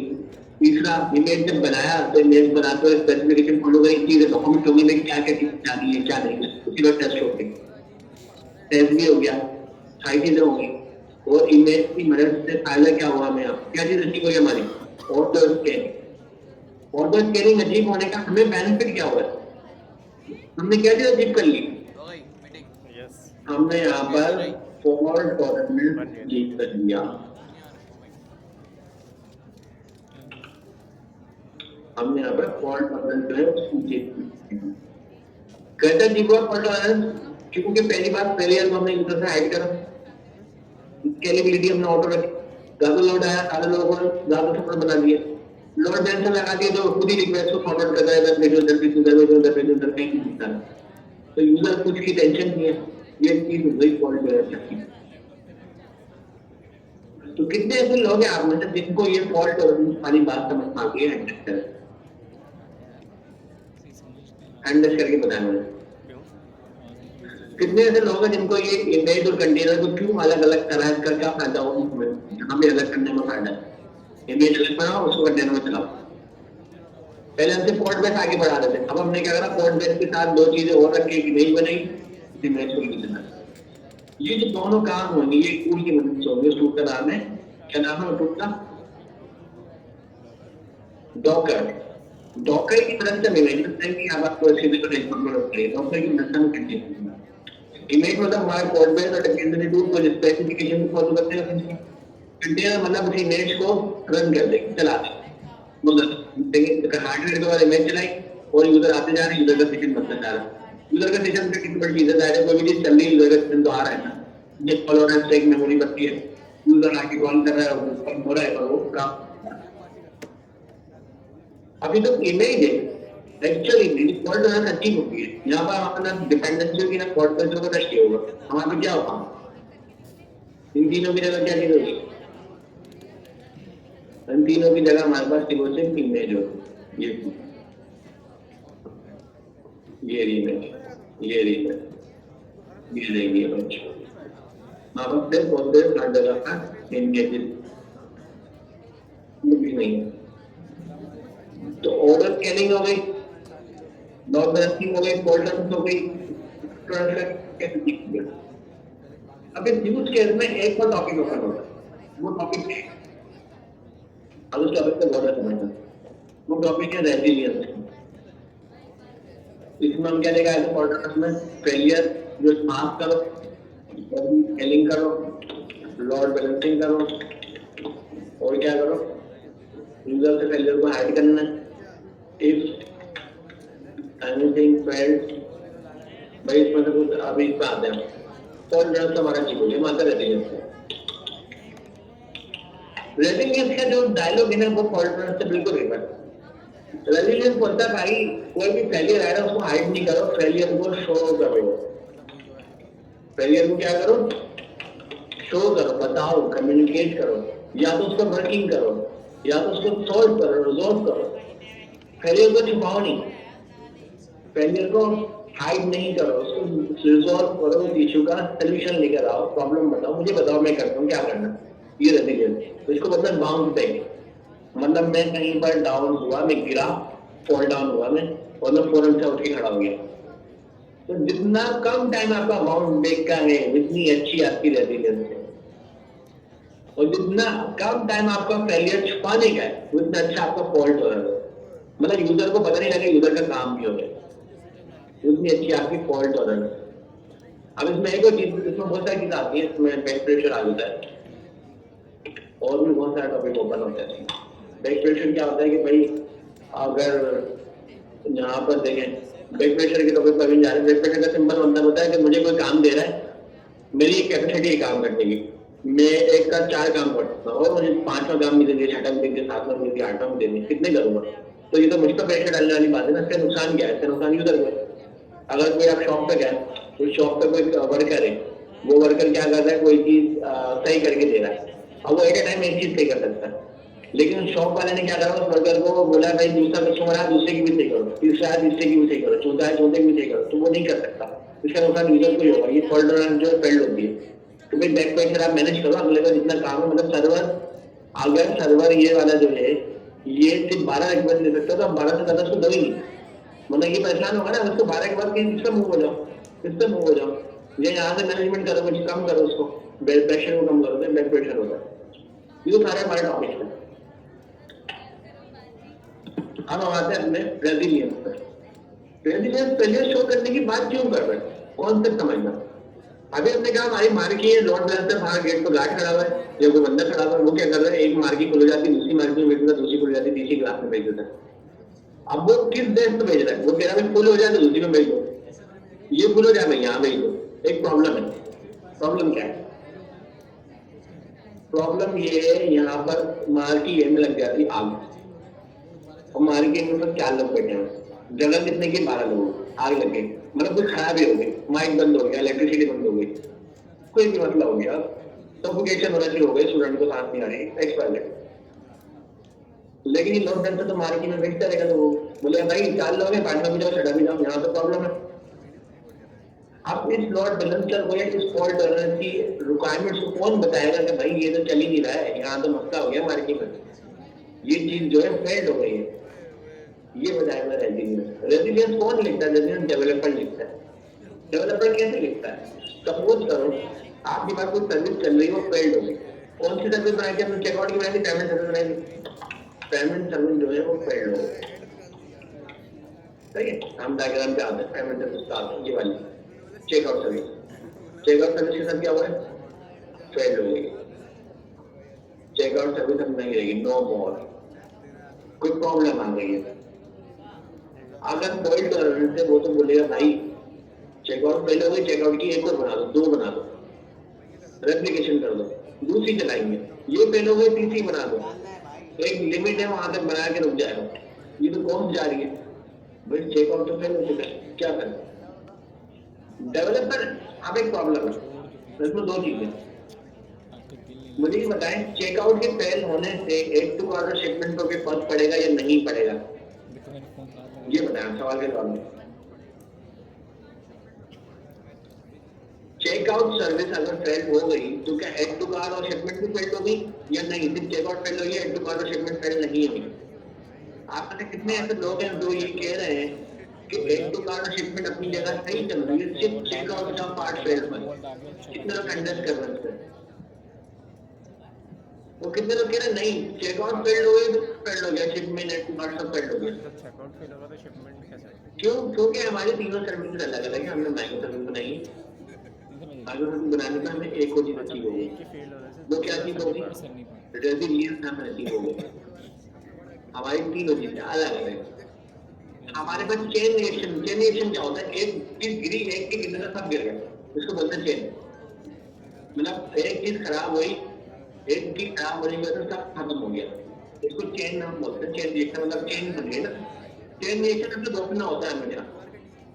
यहाँ पर तो चेन था, बोलो ऐसे क्यों?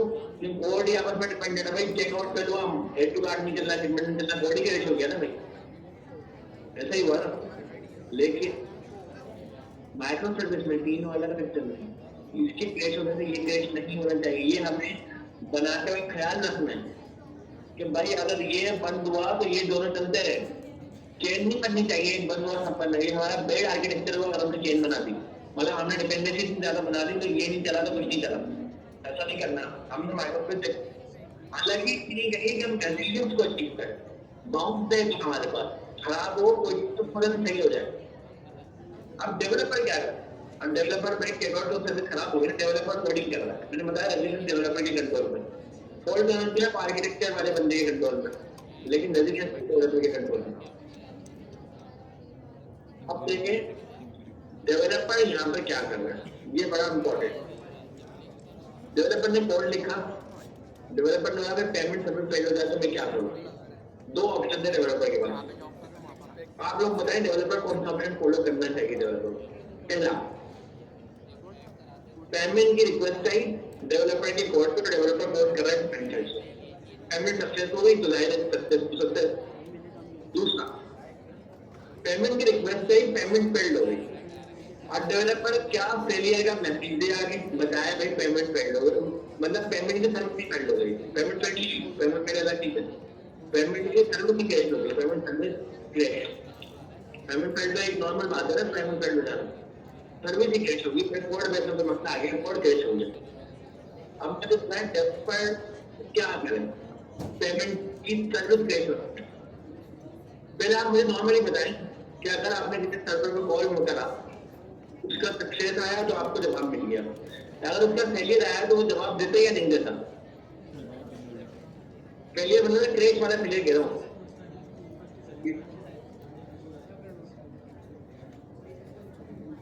मतलब मैंने कोई एपीआई कॉल करी और एपीआई पीछे को फेल हो गई, वो एपीआई का जवाब रिटर्न मेरे पास आएगा या नहीं आएगा? यहाँ से देखते हैं, ये फंक्शन कॉल हुआ, फंक्शन यहाँ ने क्रिएट हो गया लाइन पे, लाइन नंबर 9 पे रिटर्न आएगा नहीं आएगा? नहीं आएगा ना, नहीं आएगा। मुझे बताएं,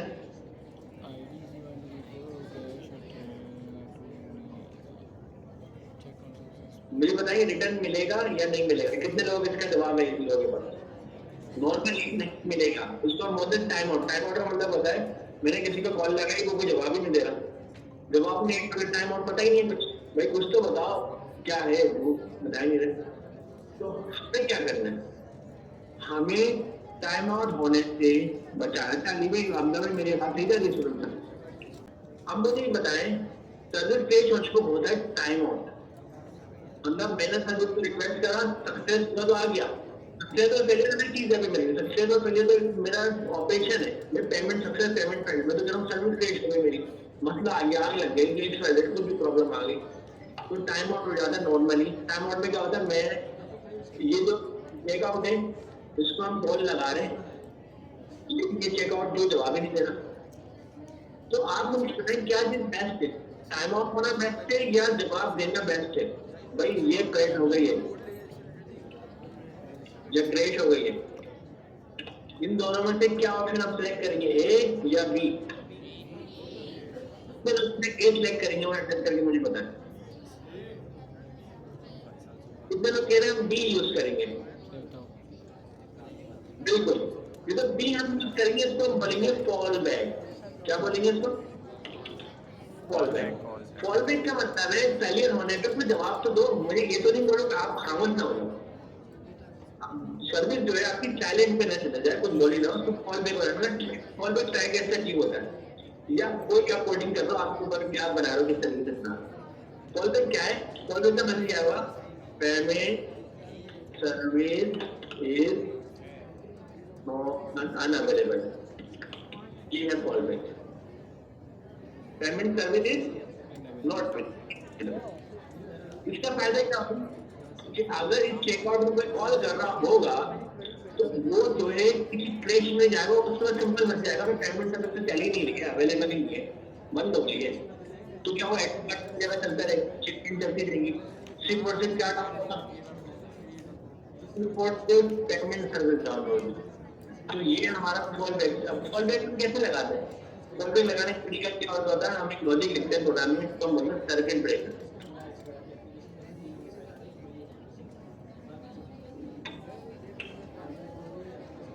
सर्किट ब्रेकर एक्चुअली होता है क्या है? सर्किट ब्रेकर की लॉजिक कौन लिखता है? डेवलपर लिखता है। डेवलपर क्या लिखता है? डेवलपर लिखता है कोई भी इस तरह का फेलियर आया तो मुझे एक फॉल बैक रिटर्न करना है, service is not available, service is unavailable. क्यों डेवलपर ऐसा काम करता है? सर्किट ब्रेकर इसको हम बोलते हैं। सर्किट ब्रेकर क्या होता है कि आपने कोडिंग करनी, फिर आपका ट्रिक होता है, कहीं भी आग लगी, ट्रिक क्या होता है, पूरा डाउन हो जाता है। क्यों डाउन हो जाता है? ताकि एनवायरमेंट सेफ हो जाए, उसको भी आगे चेक कर ले, फिर सर्विस अवेलेबल आ गया। अब कोई डेवलपर आएगा, कोई टीम आएगी, ऑपरेशन टीम उसको चेक करेगी, वो देखिए क्या मतलब, कौन सॉर्ट करेगी तो चले जाएगी। या तो कोई ऑटोमेशन वाला तरीका हो। लेकिन अनअवेलेबल से फायदा क्या हुआ? इसको हम बोलते हैं फेल फास्ट। क्या बोलेंगे? Fail fast. तो फेल फास्ट ये सब रेजिलियंस के टॉपिक है। रेजिलियंस क्या कह रहा है? फेलियर को शो करो और फेलियर को क्या करो, फास्ट करो। कोई प्रॉब्लम है उसको बताओ, कि उसको छुपाओ नहीं, हाइड नहीं करो। तो अगर आपके पास पेमेंट सर्विस क्रेश हो गई तो आप फौरन से कॉल बैक दो, भाई payment service is not available. आप कैसे करोगे? सर्किट ब्रेकर की मदद से उसको अचीव करोगे। आप सर्किट ब्रेकर लगाओगे, सर्किट ब्रेकर क्या होगा, कोडिंग होगी आपकी, कोडिंग में क्या होगा, इस तरह का एरर आता है, आप एक कॉल बैक दो, कॉल बैक में क्या होगा, payment service is not available. ये कौन करेगा? डेवलपर करेगा, अपना कोडिंग लिखते वक्त डेवलपर अपना कोड करते वक्त ये सारा काम करेगा। समझ रहे आप? मुझे ये बताएं, प्रोग्रामिंग में सर्किट ब्रेकर हम इजीली लगा सकते हैं, या हम ब्रैकेट लगा देंगे, फॉर बिट के अंदर मैसेज दे देंगे, सिंपल मैसेज होगा, पेमेंट फायदा क्या होगा, क्रिएशन से बच जाएगा। ब्रैकेट में ये फायदा होता है। और यहाँ हम दोनों को लॉजिक लगाएंगे, तो फंक्शन बनाएंगे प्रॉपर लॉजिक। तो सर्किट ब्रेकर वाली लॉजिक कितने लोगों को क्लियर है? कितने लोगों को समझ में आ रही है? हाँ भी सर्किट ब्रेकर होना चाहिए कोड में, बिल्कुल होना चाहिए, ट्रिक होना चाहिए। कोई सर्किट ब्रेकर वाला जो तरीका है, इसकी मदद से हम क्या चीज अचीव कर रहे हैं? Fail fast. फेलियर को शो करो, जाहिर है यूजर को क्या नजर आएगा? यूजर को क्या नजर आएगा? पेमेंट सर्विस नॉट अवेलेबल, यही आएगा ना नजर। लेकिन फायदा क्या हुआ, 12 पास पे हम जा रहे हैं, हम रेजिलियंस को कीप कर रहे हैं। अब इसका बेनिफिट क्या हुआ, इसके 2 से 3 बेनिफिट है। ये तो रेजिलियंस है ना, अगर ये ना हो तो आपस की बात उसके अंदर आर्किटेक्चर पर्सपेक्टिव से ये है कि फॉल्ट टॉलरेंस है, ये तो रेजिलियंस के बगैर चल नहीं सकता। क्यों नहीं चल सकता, मैं आपको बता। अगर ये जो चेकआउट है ये फेल्ड हो गया, अगर ये फेल्ड ना होता तो क्या होता, सॉरी यहाँ तक, अगर ये चेकआउट जो है ये फेल्ड नहीं होता तो क्या होता, ये लोड बैलेंसर है ना कंटिन्यूअसली रिक्वेस्ट फेच करेगा, तो उसको तो पता ही नहीं होता कोई जिस फेल्ड है, उसी नहीं है जिसने फेल्ड पास। रेजिलियंस क्या लगाया, यहाँ लगेगा, जो मैंने अभी हाईलाइट करा हुआ ये कैसे दिखाऊंगा, ये रेजिलियंस यहाँ लगेगा, मतलब कोडिंग पे लगेगा, यहाँ इसके अंदर लगेगा, इसके अंदर इसमें लगेगा। क्यों लगेगा, या इस जगह पे लगेगा, एटलीस्ट इस कंटेनर के अंदर लगेगा। क्यों लगेगा, क्योंकि ये अपने आप को फेल करेगा। जब ये फेल करेगा तो लोड बैलेंसर क्या मार्क कर देगा, भाई ये चीज की हेल्थ कमजोर है, फेल मतलब हेल्थ कमजोर है ना, तो लोड बैलेंसर इस पर रिक्वेस्ट भेजना बंद कर देगा, वो सिर्फ दोनों में भेजेगा। तो ये फॉल्ट टॉलरेंस जो है वो डिपेंडेंट है रेजिलियंस पर। अगर रेजिलियंस ना हो फॉल्ट टॉलरेंस तब और बात हो जाएगा, यूजर अचीव ही नहीं हो सकता ना। 3 सर्वर है, चल कोई भी नहीं रहा, यूजर परेशान है, हम बोल रहे हैं 3 सर्वर है, भाई रेजिलियंस तो आप लगाओ, आप फेल पास सपोर्ट लगाओ, पेमेंट सर्विस नहीं चलती तो उसको बोलो अनअवेलेबल। अब होगा क्या, सपोज करो मेरे पास ये 3 सर्वर है, इस पर लोड बैलेंस हो रहा है, ये वाला सर्वर जो है इसके अंदर फेल हो जाता है, कोई खराबी हो जाती है, कोड क्रैश हो जाता है, उसने क्या करा था, कोल्ड बैक दिया, सर्किट ब्रेकर लगाया, अवेलेबल, लोड बैलेंसर क्या करेगा, लोड बैलेंसर इस तरीके से दीजिएगा।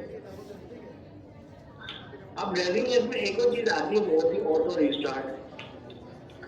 ये सब हम कुबरनेटिस में कर रहे होंगे आगे ने। ऑटो रिस्टार्ट क्या होती है, भाई सर्विस को रिस्टार्ट करो, ये कौन करेगा, ये आती है सेल्फ हीलिंग, भाई अपना आपको खुद ठीक करो, तो सर्विस क्या होगी, अपने आप को खुद भी बंद करेगी, ऑटो रिस्टार्ट करेगी, ऑटो रिशेड्यूल करेगी और चला देगी। ये कहां पर इन सारे टॉपिक रह देंगे इसमें, बट ऑटो रिस्टार्ट कब करा, जब हमें पता लगा भाई सर्विस अवेलेबल नहीं है, तो हमने कहा भाई एक बार रिस्टार्ट करके देख लो, ये सब ऑटोमेटिकली हो रहा है। ठीक है, अभी हमने 2 टॉपिक पढ़ लिए हैं, एक रेजिलियंस, एक फॉल्ट टॉलरेंस। फॉल्ट टॉलरेंस में हम क्या कर रहे थे कि हम एक से ज्यादा सर्विस रख रहे थे, लोड बैलेंसर को राउट कर रहे थे। रेजिलियंस में हम क्या कर रहे हैं, फेल कर रहे हैं, फेलियर को शो करा रहे हैं, सर्किट ब्रेकर लगा रहे हैं, कोई मसला है तो रीस्टार्ट कर रहे हैं, रीस्टार्ट बिलिंग कर रहे हैं, इस तरीके के काम कर रहे हैं। तो कितने आपने जैसे लोग हैं जिनको रेजिलियंस वाली बात समझ में आ गई, क्योंकि ये डेवलपर का काम होता है एक्चुअली।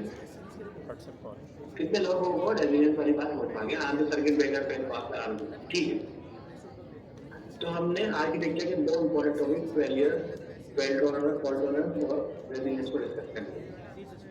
अब हम यहाँ पर हैं, अभी हमने थोड़ी देर पहले डॉकर के कंटेनर के पेजेस को देखा था, तो यहाँ से मेरे को चीजें समझ में आ गई। एक चीज याद रखना, आर्किटेक्चर की जब हम डिसीजन मेकिंग कर रहे होते हैं तो उसमें बहुत सारी चीजें होती हैं, बहुत सारे सवाल होते हैं। उनमें से कुछ सवाल मैं आपको बता रहा हूँ। पहला सवाल ये होता है आर्किटेक्चर से पहले का, भाई आप एड टू कार्ट, चेकआउट और शिपमेंट की सर्विस बना रहे हो। पहली बात आपने ये डिसाइड करना है कि कौन कौन सी बनानी है। बिजनेस बाउंडेड बिजनेस लेकर आना है, कॉन्टेक्ट बाउंडेड लेकर आना है, भाई एड टू कार्ट बनानी, शिपमेंट बनानी, ये बनाना। फिर आपको ये सवाल होगा इसके यूजर्स कौन है, भाई पता लगे ई कॉमर्स के रिटेल वाले लोग हैं वो हैं। आपका सवाल होगा कितने यूजर्स होंगे, भाई टोटल होंगे 1000 लोग। आज से 2 साल बाद कितने होंगे, 2 साल बाद तो हमारा टारगेट है 1 लाख होना चाहिए। ये आर्किटेक्चर के सवाल होता है बनने से पहले।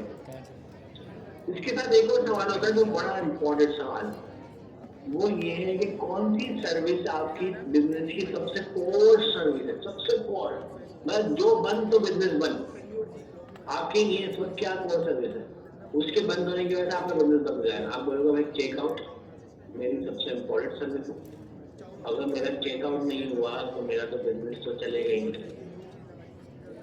सही बात है ना भाई, क्या होगा।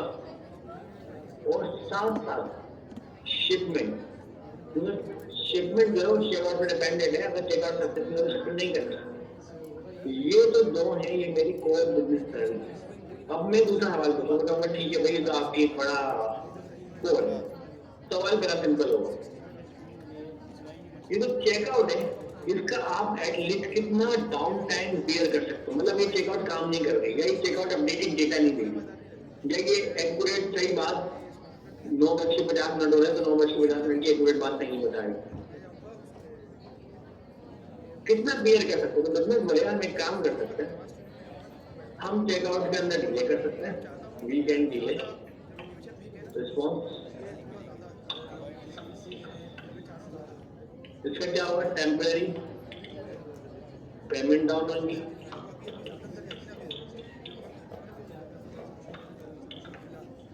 टेम्पररी हमारे पास पेमेंट जो है वो डाउन हो जाएंगी, टेम्पररी हमारा जो है बिजनेस ऑपरेशन बन जाएंगे, टेम्पररी जो है बिजनेस के जो है लॉस होगा, टेम्पररी लॉस होगा, और क्या होगा? और कुछ नहीं होगा। But we can auto reject हम क्या कर सकते हैं? We can achieve it later, या we can replay later. Replay मतलब पेमेंट अगर डाउन हो तो जैसे पेमेंट अप हो जाए तो उसको रीप्ले कर देंगे, दोबारा चला देंगे, तो मसला नहीं। तो ये सवाल क्यों इम्पोर्टेंट है? क्योंकि अगर पेमेंट डाउन हुई तो मैं यहाँ पर फॉल बैक लगवा रहा हूँ डेवलपर। और यहाँ पर दो टॉपिक आते हैं, मैं दोनों वर्ड रिपीट करेंगे, मैं 2 वर्ड बता रहा हूँ।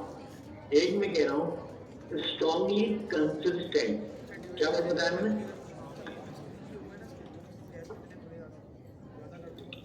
Strongly consistent. दूसरा मैं वर्ड बता रहा हूँ इवेंचुअली कंसिस्टेंट। ये स्ट्रॉन्गली और इवेंचुअली इसमें एक फर्क है।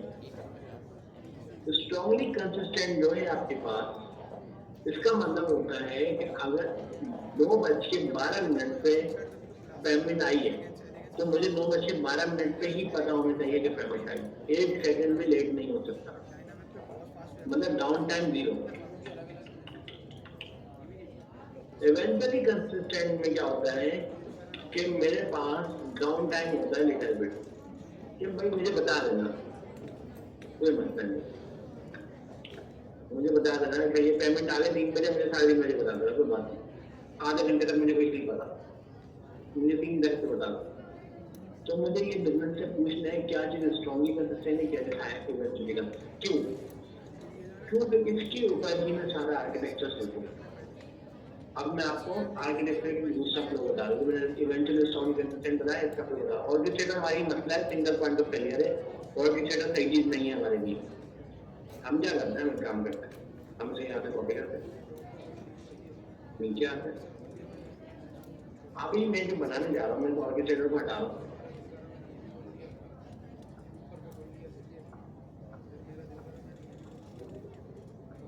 और हमारा चेकआउट अपनी जगह पर सेट है वापस से, ठीक है। अभी हम माइक्रो सर्विस आर्किटेक्चर को ही फॉलो कर रहे हैं, लेकिन ऑर्केस्ट्रेटर में यूज नहीं कर रहा, ऑर्केस्ट्रेटर में हटा दिया, पहले जिसकी जगह में डाल दिया इवेंट ब्रोकर। इवेंट ब्रोकर में मैंने क्या करा? मैंने बनाया टॉपिक, एक टॉपिक मैंने बनाया चेकआउट का। जैसी पेमेंट इनिशिएट होती है, क्लाइंट से रिक्वेस्ट आती है पेमेंट इनिशिएट करो, किस पे आएगी? यूजर भी बना देते हैं आप, यूजर की रिक्वेस्ट आएगी, किस पे आएगी? पेमेंट इनिशिएट पे किसके थ्रू आएगी? एचटीटीपी के थ्रू आएगी, एचटीटीपी पेमेंट इनिशिएट हो, यूजर को जाते नहीं कि हम इनिशिएट होंगे। अब क्या हुआ? पेमेंट प्रोसेस हुई, पेमेंट सक्सेस हुई, पेमेंट के 4 से 5 प्रोसेस है। जैसी पेमेंट सक्सेस होगी, तो पेमेंट सक्सेस है, ये खुद ही जाके इस चेकआउट के टॉपिक के अंदर, चेकआउट के टॉपिक के नाम लिख देता हूँ, एक मैसेज लिख देगा जो हम प्रोग्रामिंग के थ्रू अचीव करेंगे, अपना प्रॉपर बनाएंगे कि भाई मेरे पास पेमेंट आ गई है। इस मैसेज को रीड करेगा शिपमेंट, और भले आगे सामान जो है आगे पहुंचा। अब ये एचटीटीपी कॉल है और इस मैसेज में एक फर्क है। पहले हमारे पास क्या था?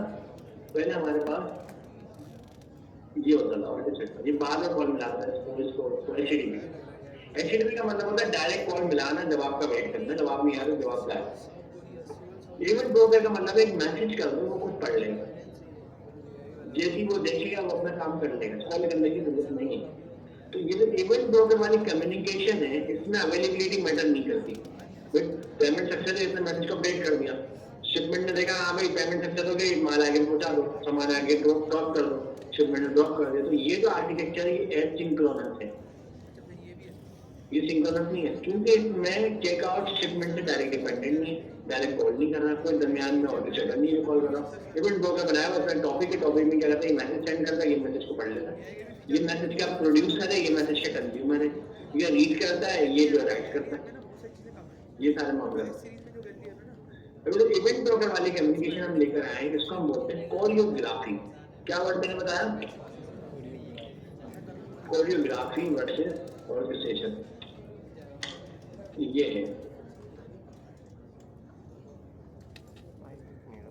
ये आपको नजर में आ गया टाइम। इस डायग्राम में क्या हो रहा है, दो ऑप्शन है हमारे पास, एक कोरियोग्राफी है, एक ऑर्केस्ट्रेटर है। ऑर्केस्ट्रेटर में एक ऑर्केस्ट्रेटर है जो सबको काम दे रहा है और फ्लो को मैनेज कर रहा है। कोरियोग्राफी में कोई नहीं है, सिर्फ आपकी सर्विसेज है, दरमियान में एक इवेंट ब्रोकर है जिसमें आप अपने मैसेज रखते हो, वो दूसरा इवेंट दो मैसेज पढ़ चले आता है। आप उसमें हाईली कपल नहीं है, डायरेक्ट कपल नहीं है, डीकपल्ड है, मतलब वो मैसेज क्या कर देगा, ये मैसेज को पढ़ लेगा। अब इसमें क्या होगा, अगर एक बंद हो जाता है, एक डाउन हो जाता है, एक में प्रॉब्लम आ जाती है, अगर शिपमेंट में प्रॉब्लम आ जाए तो चेकआउट का मैसेज रखा हुआ, शिपमेंट में जैसे प्रॉब्लम सॉल्व होगी चेकआउट में मैसेज पढ़ लेगा। चेकआउट में टेंशन नहीं है कि शिपमेंट को कॉल करके बताया भाई पेमेंट आ गई, या किसी और किसी को बताया, वो उसने यहाँ मैसेज रख दिया आगे पेमेंट आ गई, ये खुद आएगा मैसेज पढ़ेगा आगे बढ़ जाएगा। यह हमारे पास होता है इवेंट ड्रिवन आर्किटेक्चर। क्या होता है, इवेंट ड्रिवन आर्किटेक्चर, ये इवेंट कवर टेस्ट कर रहा है, इसको हम कोरियोग्राफी का पैटर्न बोलते हैं ट्रांजेक्शन का। ट्रांजेक्शन में एक चीज याद रखेंगे, तो हमारा पूरा प्रोसेस है, इसको हम ट्रांजेक्शन बोलेंगे। ट्रांजेक्शन मतलब एक काम हुआ तो दूसरा हुआ तो तीसरा हुआ, हर काम एक दूसरे पे डिपेंडेंट है। पहले प्रोडक्ट निकली, उसके पैसे दिए, शिपमेंट हुई। ट्रांजेक्शन में क्यों हम ट्रांजेक्शन बोलते हैं कि इन केस ट्रांजेक्शन में दो केस होते हैं, रोल आउट और एक रोल बैक। रोल आउट मतलब प्रोडक्ट निकली, चेकआउट हुआ, शिपमेंट हो गया, दरमियान में अगर कोई भी स्टेप फेल होता है तो हमें ना सारी चीजें रोल बैक करनी, वापस करनी है। मतलब शिपमेंट जो है वो अगर रास्ते में थी वापस पहुंचानी है, वापस पैसे रिफंड करने, एड टू कार्ड पे जो प्रोडक्ट एड हुई थी वापस स्टोर में पहुंचानी है।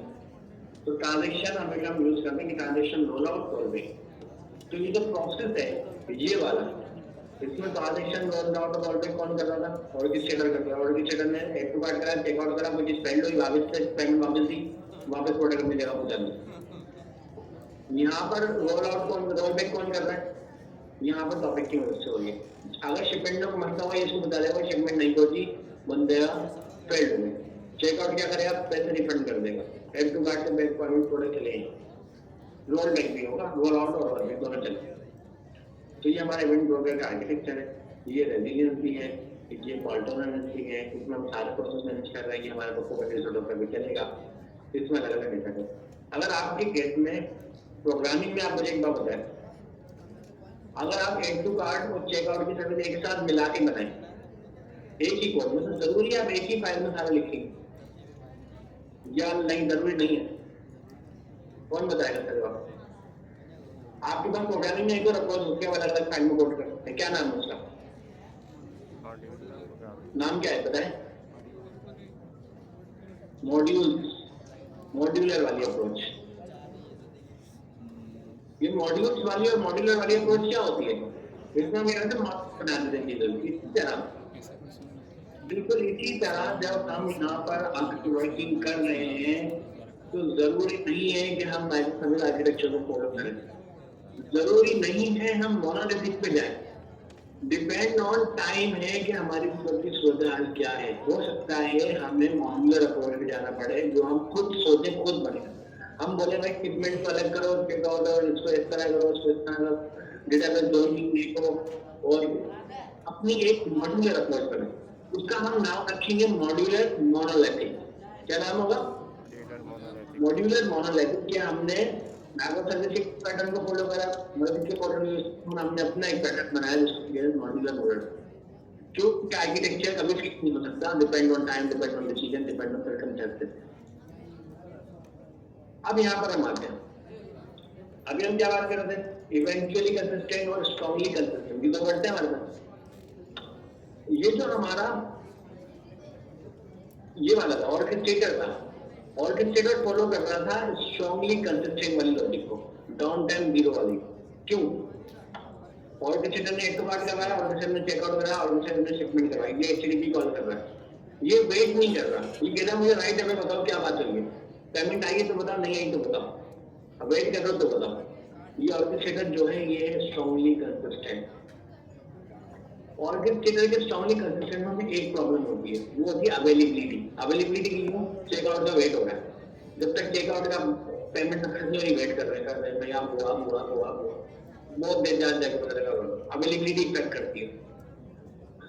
लेकिन ये तो हमारा कोरियोग्राफी वाला तरीका है।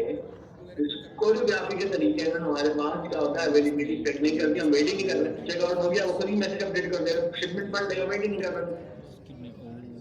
तो ना वेट करने से हम एसिंक्रोनस अचीव करते हैं।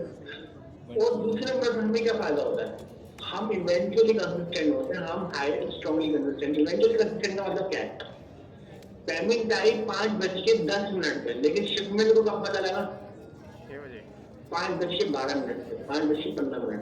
मतलब स्ट्रांगली पता नहीं चल रहा उसको, इवेंचुअली पता लग रहा थोड़ी सी देर बाद, near real time. Real time नहीं है, ये स्ट्रांगली था, ये रियल टाइम था। क्या था ये? रियल टाइम, मतलब फॉरन टाइम, उसी टाइम। इवेंचुअली जो है ये नियर रियल टाइम है, और रियल टाइम के करीब है, लेकिन रियल टाइम नहीं है। ये फर्क है। तो आर्किटेक्चर में हमारे पास दोनों ऑप्शन, हम इवेंट ब्रोकर वाला यूज करें इवेंचुअली कंसिस्टेंट, हम ऑर्केस्ट्रेटर वाला यूज करें हम स्ट्रांगली कंसिस्टेंट। मतलब डेटा जो है कंसिस्टेंट, डायरेक्ट पता लग रहा है, इवेंचुअली में थोड़ी देर बाद पता लगा। तो ये आर्किटेक्चर है।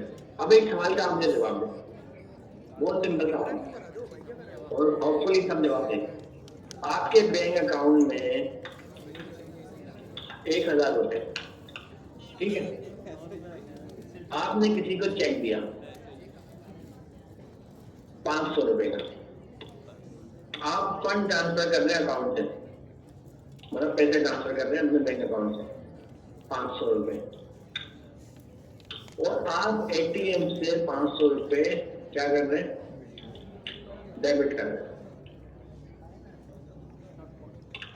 अब मुझे ये बताएं, अगर ये तीनों काम अकाउंट में कितने टोटल 1000, अगर ये तीनों काम आप एक साथ करें एट अ टाइम, 5:12 के बाद चेकबुक के 500 रुपए निकलने बैंक पे गए, सेम 5:12 पे फंड ट्रांसफर का 500 रुपए की रिक्वेस्ट बैंक अकाउंट से चली, सेम टाइम पर एटीएम में खड़े होकर 500 रुपए निकाल, तो क्या हो? अगर तीनों सेम टाइम चलेगा तो अकाउंट में 1000 थे तो 1500 निकल जाएंगे, क्योंकि ये देखे हमें 1000 है 500 दे दो, ये क्या देखे 1000 है 500 दे दो, ये देखे 1000 है, तीनों के 1000 है, तो तीनों 500 दे देंगे, ये तो 1500 निकल गया। तो यहाँ पर हमें किस पे जाना है, तो स्ट्रांगली कंसिस्टेंट पे जाना है या इवेंचुअली कंसिस्टेंट पे? पहले तो सवाल करता हूँ, कितने लोग कह रहे हैं स्ट्रांगली कंसिस्टेंट पे जाना है, हैंडल करें, कितने लोग कह रहे हैं इवेंचुअली कंसिस्टेंट पे जाना है? भाई इवेंचुअली कंसिस्टेंट वाले सवाल का जवाब दें। इवेंचुअली में तो क्या हो रहा है, चेकबुक से 500 निकल गया, 2 मिनट बाद पता लग रहा है, फंड ट्रांसफर से 500 निकला 2 मिनट बाद पता लगा, 2 मिनट में ज्यादा थोड़ी सी देर बाद, एटीएम पे 2 मिनट बाद, तो ये तो 1500 निकल जाएंगे। इवेंचुअली तो बैंक तो बर्बाद हो जाएगा। तो स्ट्रांगली में क्या होगा भाई, 500 निकले उसी वक्त सबको पता लग गया 500 निकल गया, फंड ट्रांसफर 500 के उसी वक्त कंप्यूटर यहाँ पर एक कॉल हो रही है, एचटीटीपी कॉल होगा प्रॉपर, और जब कॉल होगा रिटर्न होगा फिर आएगा, होता है बैंक अकाउंट वाले इसको कैसे मैनेज करते हैं, वो क्या करेंगे, चेकबुक से 500 रुपए निकलने सबसे पहले क्या चीज गई, सबसे पहले तो एटीएम की रिक्वेस्ट गई, सबसे पहले कोई तो मिली सेकंड पहले होगा ना, माइनर मिली सेकंड, सबसे पहले आया एटीएम। अभी तो एटीएम है, इसने क्या करा, जब एटीएम की रिक्वेस्ट चली, क्या थी, स्ट्रांगली कंसिस्टेंट, स्ट्रांगली कंसिस्टेंसी। तो इसने सबसे पहले क्या करा, इसने जाकर लॉक करा, किसको लॉक करा, आपकी अमाउंट। इसने बोला भाई अभी मैं यूज कर रहा हूँ, कोई यूज नहीं करेगा, मैं सिंक्रोनस कॉल, मैं सिंक्रोनस नहीं, मेरा काम हो रहा है अभी, बाकी तो साइड में खड़े हो। तो चेकबुक और फंड ट्रांसफर क्या कर रहे हैं, वेट कर रहे हैं, एटीएम का काम हो रहा है। क्यों वेट हो रहा है, क्योंकि सेम अकाउंट है ना, अकाउंट लॉक हो चुके हैं, लोग मतलब अभी इसमें से पैसे नहीं निकल सकते क्योंकि एटीएम की ट्रांजेक्शन के लिए, एटीएम के 500 निकल गए, कितने बचे अकाउंट में, 500। अब जब ये दोनों रिक्वेस्ट इनिशिएट होगी चेकबुक की फंड ट्रांसफर के अकाउंट में कितने 1000, लेकिन जैसी एटीएम के होने के बाद ये इनिशिएट करेगी तो उसको क्या मिलेगा, अकाउंट में सर भाई 500 है, इसको 1000 का स्टेटस नहीं मिलेगा। ये स्ट्रांगली कंसिस्टेंट, क्योंकि एटीएम ने उसको पहले लॉक करा, फिर काम करा, फिर चले गया और चेकबुक ने जैसी एचटीटीपी की रिक्वेस्ट मारी तो डायरेक्ट कॉल गई 500 रुपये अकाउंट में, तो 500 ही निकलेंगे, 500 ही आएंगे। तो उसके बाद माइनर मिली सेकंड बाद जैसे ये कंप्लीट हुई, अकाउंट लॉक पड़ा हुआ, फिर अनलॉक हुआ अकाउंट, फिर इसकी बारी आई, ये वेटिंग में था। इसने क्या देखा अकाउंट में कितने पैसे हैं, अभी थोड़ी देर पहले तो 1000 थे, अब अकाउंट में 0 आ रहा है, 100% मिला। ये बैंक ऐसे मैनेज करता है। बैंक जो है स्ट्रांगली कंसिस्टेंट करता है। बैंक डाउन टाइम, मैंने क्या बताया आर्किटेक्चर में हम एक सवाल करते हैं कि आपकी कोर बिजनेस सर्विस क्या है, हमने बोला था ना कोर बिजनेस सर्विस का चेक आउट और शिपमेंट। मैंने कहा डाउन टाइम बेयर कर सकते हो, नहीं, उन्होंने कहा टेम्परेरी डाउन टाइम हम बेयर कर सकते हैं। इसका मतलब ये क्या हुआ, इवेंचुअली कंसिस्टेंट हुआ, स्ट्रांगली कंसिस्टेंट हुआ, बताए, ये इवेंचुअली कंसिस्टेंट हुआ। अगर वो बोलते हैं नो डाउन टाइम अफोर्डेबल, जैसे बैंक बोल रहा है, बैंक बोल रहा है नहीं भाई, वहां से एटीएम से भी ले आएगा बंदा, वहां से भी ले आएगा, पैसे दो उसके वहां 1000-1500 चले जाएंगे, नो डाउन टाइम अफोर्डेबल, तो हम स्ट्रांगली कंसिस्टेंट हो जाएंगे। सेम चीज है, सेम तरीके आर्किटेक्चर हो जाएगी, डिपेंड ऑन रिक्वायरमेंट। अब आप लोगों ने काम करना है, क्योंकि हमारे क्लास का टाइम और एंड हो रहा है, मैं आप लोगों को काम बताना अपने क्या करना है। मेरे पास गिटहब की रेपो है, इस रेपो में मेरे पास 3 लोगों के नाम से एक रेपो रखी हुई। इसके अंदर मैंने कुछ 7 साल पुरानी चीजें बनाई हुई हैं, तो मैंने इसकी बनाई जो स्वतः आसानी होती है। डॉकर की एक्चुअली ना इमेज बनाने का नहीं तरीका होता है, तो मैंने PHP, स्टैटिक, नोड.js की बहुत सारी इमेज बनाई है, तो उसके यहाँ टेम्पलेट रखे हैं और नीचे ये डॉकर को चलाने का तरीका होता है। मैंने अभी एक और फाइल बना दी हैंडल कमांड टेक्निक के नाम से, जिससे मैंने सारी डॉकर की भी इंपॉर्टेंट कमांड लिख दी। तो आपने क्या करना है, डॉकर इंस्टॉल करना है, जैसे मेरे पास ऑलरेडी इंस्टॉल है, तो डॉकर पे जाना है आपने, जैसे मैं Ubuntu ओपन करता हूँ और इंस्टॉल करने के बाद आपने इसका वर्जन चेक करना है, वर्जन आ गया। डॉकर का क्लाइंट और server, Docker client server architecture को फॉलो करता है, और सर्वर अलग है, क्लाइंट अलग है, क्लाइंट मतलब जो इसी सर्वर से बात कर रहा है, ठीक है।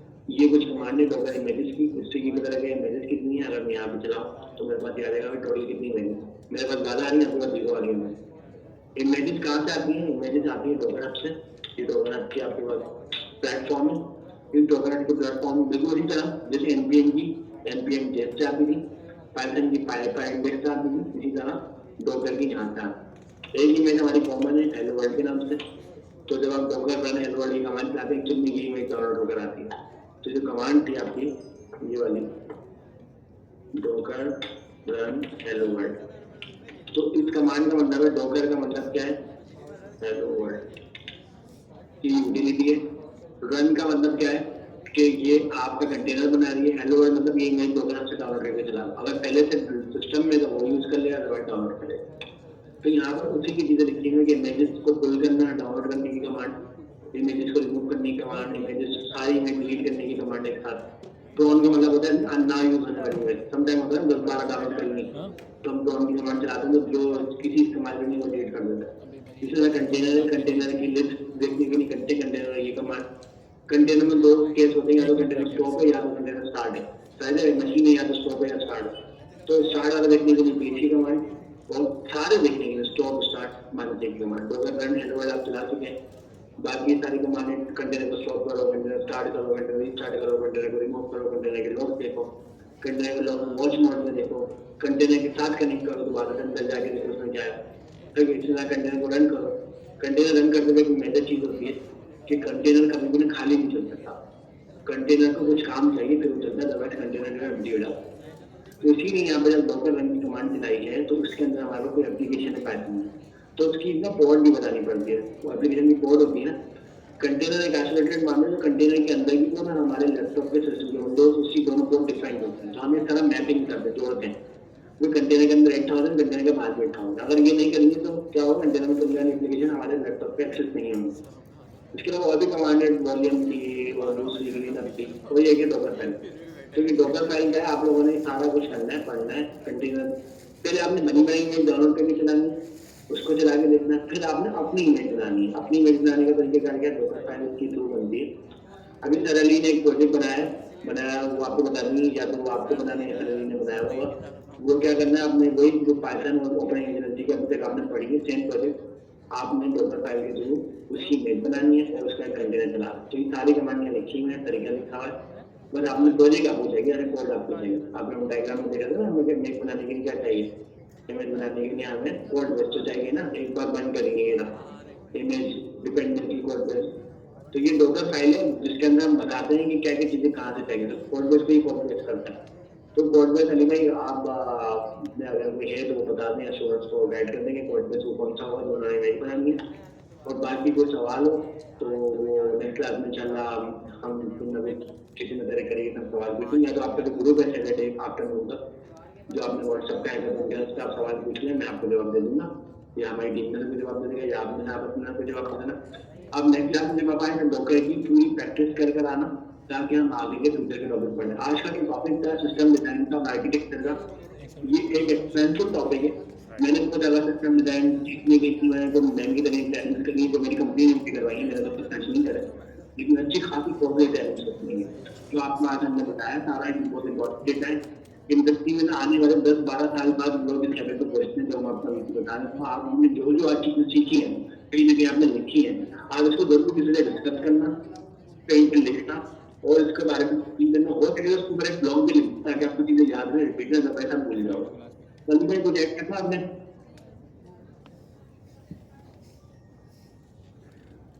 अली भाई, हमजा भाई?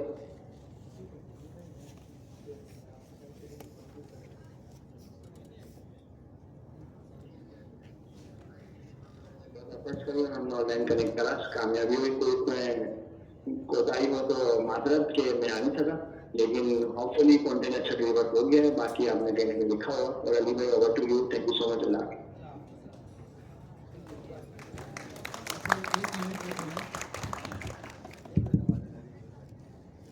ठीक है, तो हमारी क्लास तो एंड हो गई, बहुत मुश्किलात आई, सब कुछ हुआ। अभी अगर किसी को देखिए, क्योंकि हमारी डिस्ट्रैक्शंस बहुत थी, मुझे पता है कि इस इन्वायरमेंट में सब कुछ समझ आ जाना, अगर किसी ने बहुत फोकस के साथ पढ़ा है तो मैंने देखा है बहुत अच्छा पढ़ा है, सब कुछ समझ आया, मैं भी बैठ के ये सुन रहा था। लेकिन हम एक काम करेंगे, फ्राइडे वाली क्लास में भी अमीन मैंने ये वाली चीज़ की है और वो क्लास रिकॉर्ड हुई है, तो हम आपके साथ इसकी रिकॉर्डिंग शेयर कर देंगे। तो हर किसी ने सबसे पहले तो वाली रिकॉर्डिंग देखनी है। दूसरा, मैं आप लोगों के साथ एक टेम्पलेट शेयर करूंगा जिसकी अमीन मैंने बात की अभी, जिसके अंदर हमारी एजेंट एसडीके, फास्ट एपीआई सबके साथ एक प्रोजेक्ट बना हुआ, बहुत छोटा, आप अपना भी बना सकते हैं। नेक्स्ट क्लास में आने से पहले आप लोगों ने डॉकर को पढ़ना है कि डॉकर क्या है, और उस प्रोजेक्ट को आपने क्या करना है, कंटेनराइज। तो बहरहाल मेरी साइड से इतना ही आज के लिए, फिर इतना ही रखते हैं। इंशाल्लाह फिर नेक्स्ट क्लास में मिलते हैं। अल्लाह हाफ़िज़।